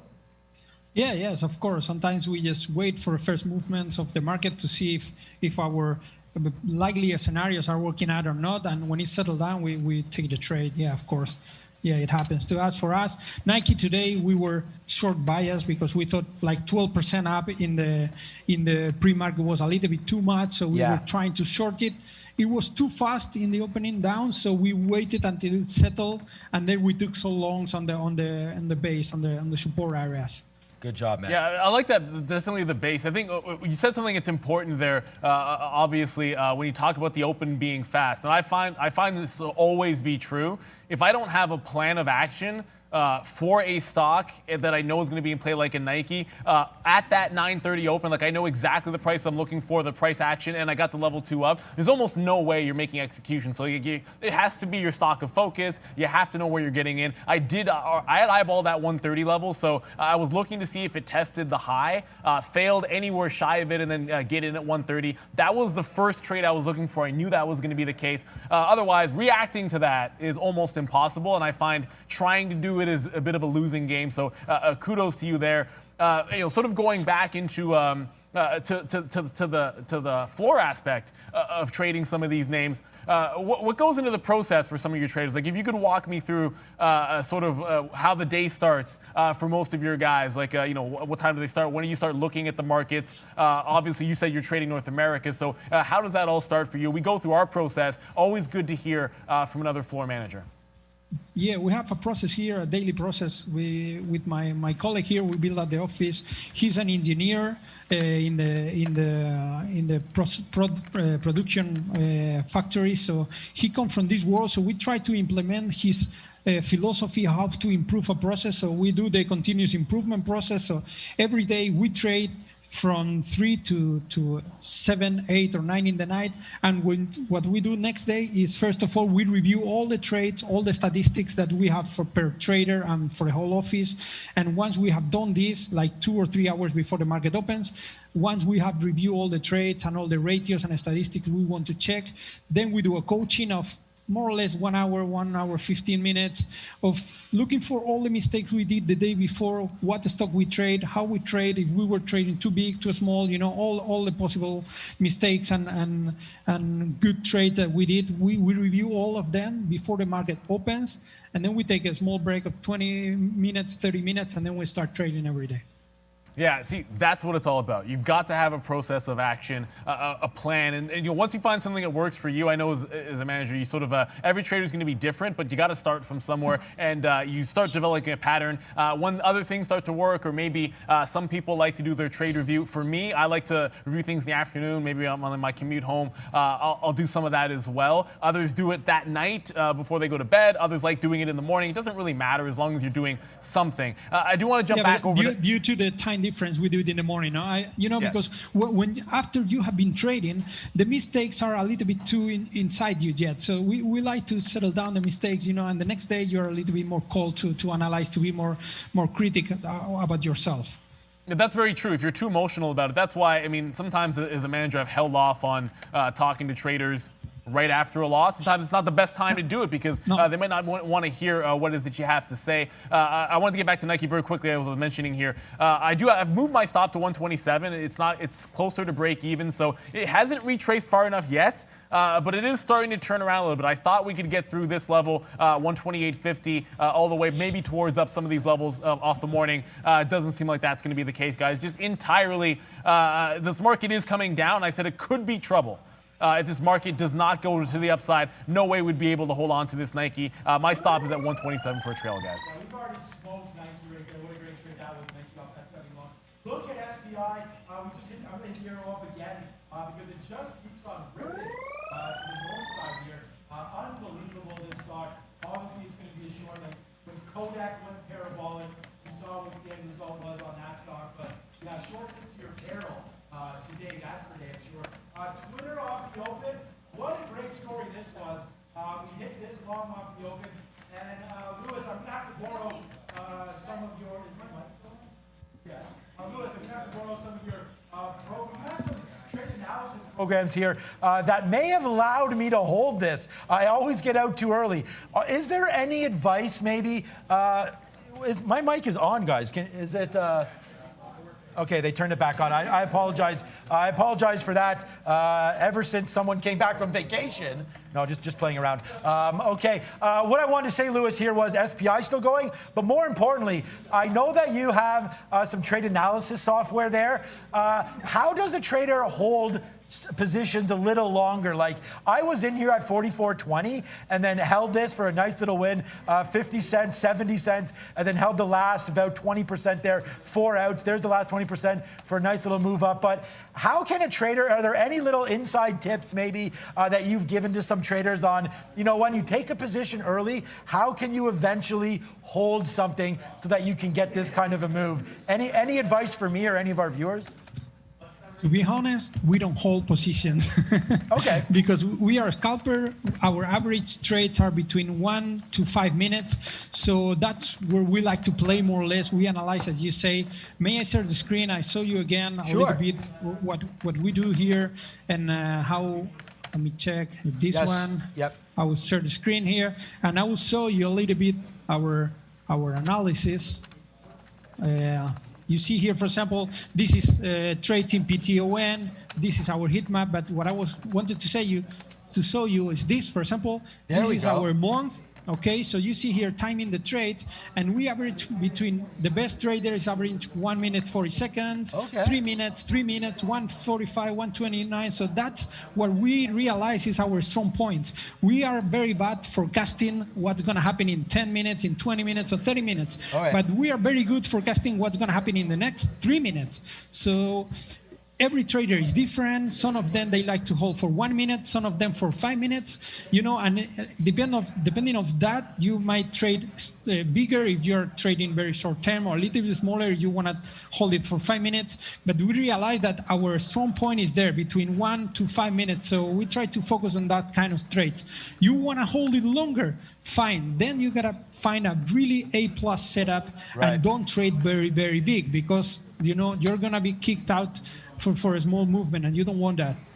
Right, good. I knew you had that sick program there. So thank you so much for sharing with us. And that's just some advantages there for anybody. You know, we talk about back testing all the time, and obviously there's been a lot of effort by yourself and maybe some traders in building that kind of a program to make sure you back test and know your strategies. That's absolutely fantastic. Lewis, thank you so much for sharing that. That is for sure. But coming up, guys, I'm going to review, and I kind of led it on to that. I'm going to review a trade that I had last week, and it was a Nikola trade. So if you guys are interested at all to sort of see me break down a little bit, there's the Nikola trade. So catch that. Valeria probably already posting that video. So that's going to be out very, very soon. Check out how to trade Nikola. Not how to trade Nikola, but what was going through my mind during some of that. Let's take that off and go back over now to the stock market as Nike looks like it's going to break down here. I took out the stick. We got out. We learned. This is another thing here, Lewis. We learned from our mistakes. It goes to VWAP, crashes, goes back to VWAP, crashes again. Yeah, my earpiece isn't working, but I know Brendan's ready. What up? One to look at here, guys. One we haven't looked at in quite some time. I just saw Levi Strauss on a volume leader list today, up 6.5%. Mostly because of that. You can see that huge volume spike as we broke through $13. Been stuck in a range for months and months and months and months. They were talking about their earnings call. So they're going to have an earnings report and earnings call coming up on the 6th. October 6th will be the next report for Levi Strauss. Lewis, if we could switch over to to. Oh, he is here. Okay, good. If you remember the first time we had Lewis on the show, everybody, we were talking about 50,000 subscribers, guys. So Yeah. Lewis was actually on the show the day that we hit 50,000 subscribers. So he's a bit of a good luck charm, to say the least, for us when it comes to subscribers, guys. We're trying to get to 90,000 subscribers now, Lewis. So it's been a great couple of months. So guys, if you haven't yet, hit subscribe and like as well, so we can see Valeria dance like a robot, guys. Good point. It's that astronaut graphic that we know and love, guys. So look, ultimately, you know I'm going to be chasing for this one, and it goes without saying. If you're going to short something like SPI, you've got to be careful. You've got to have outs.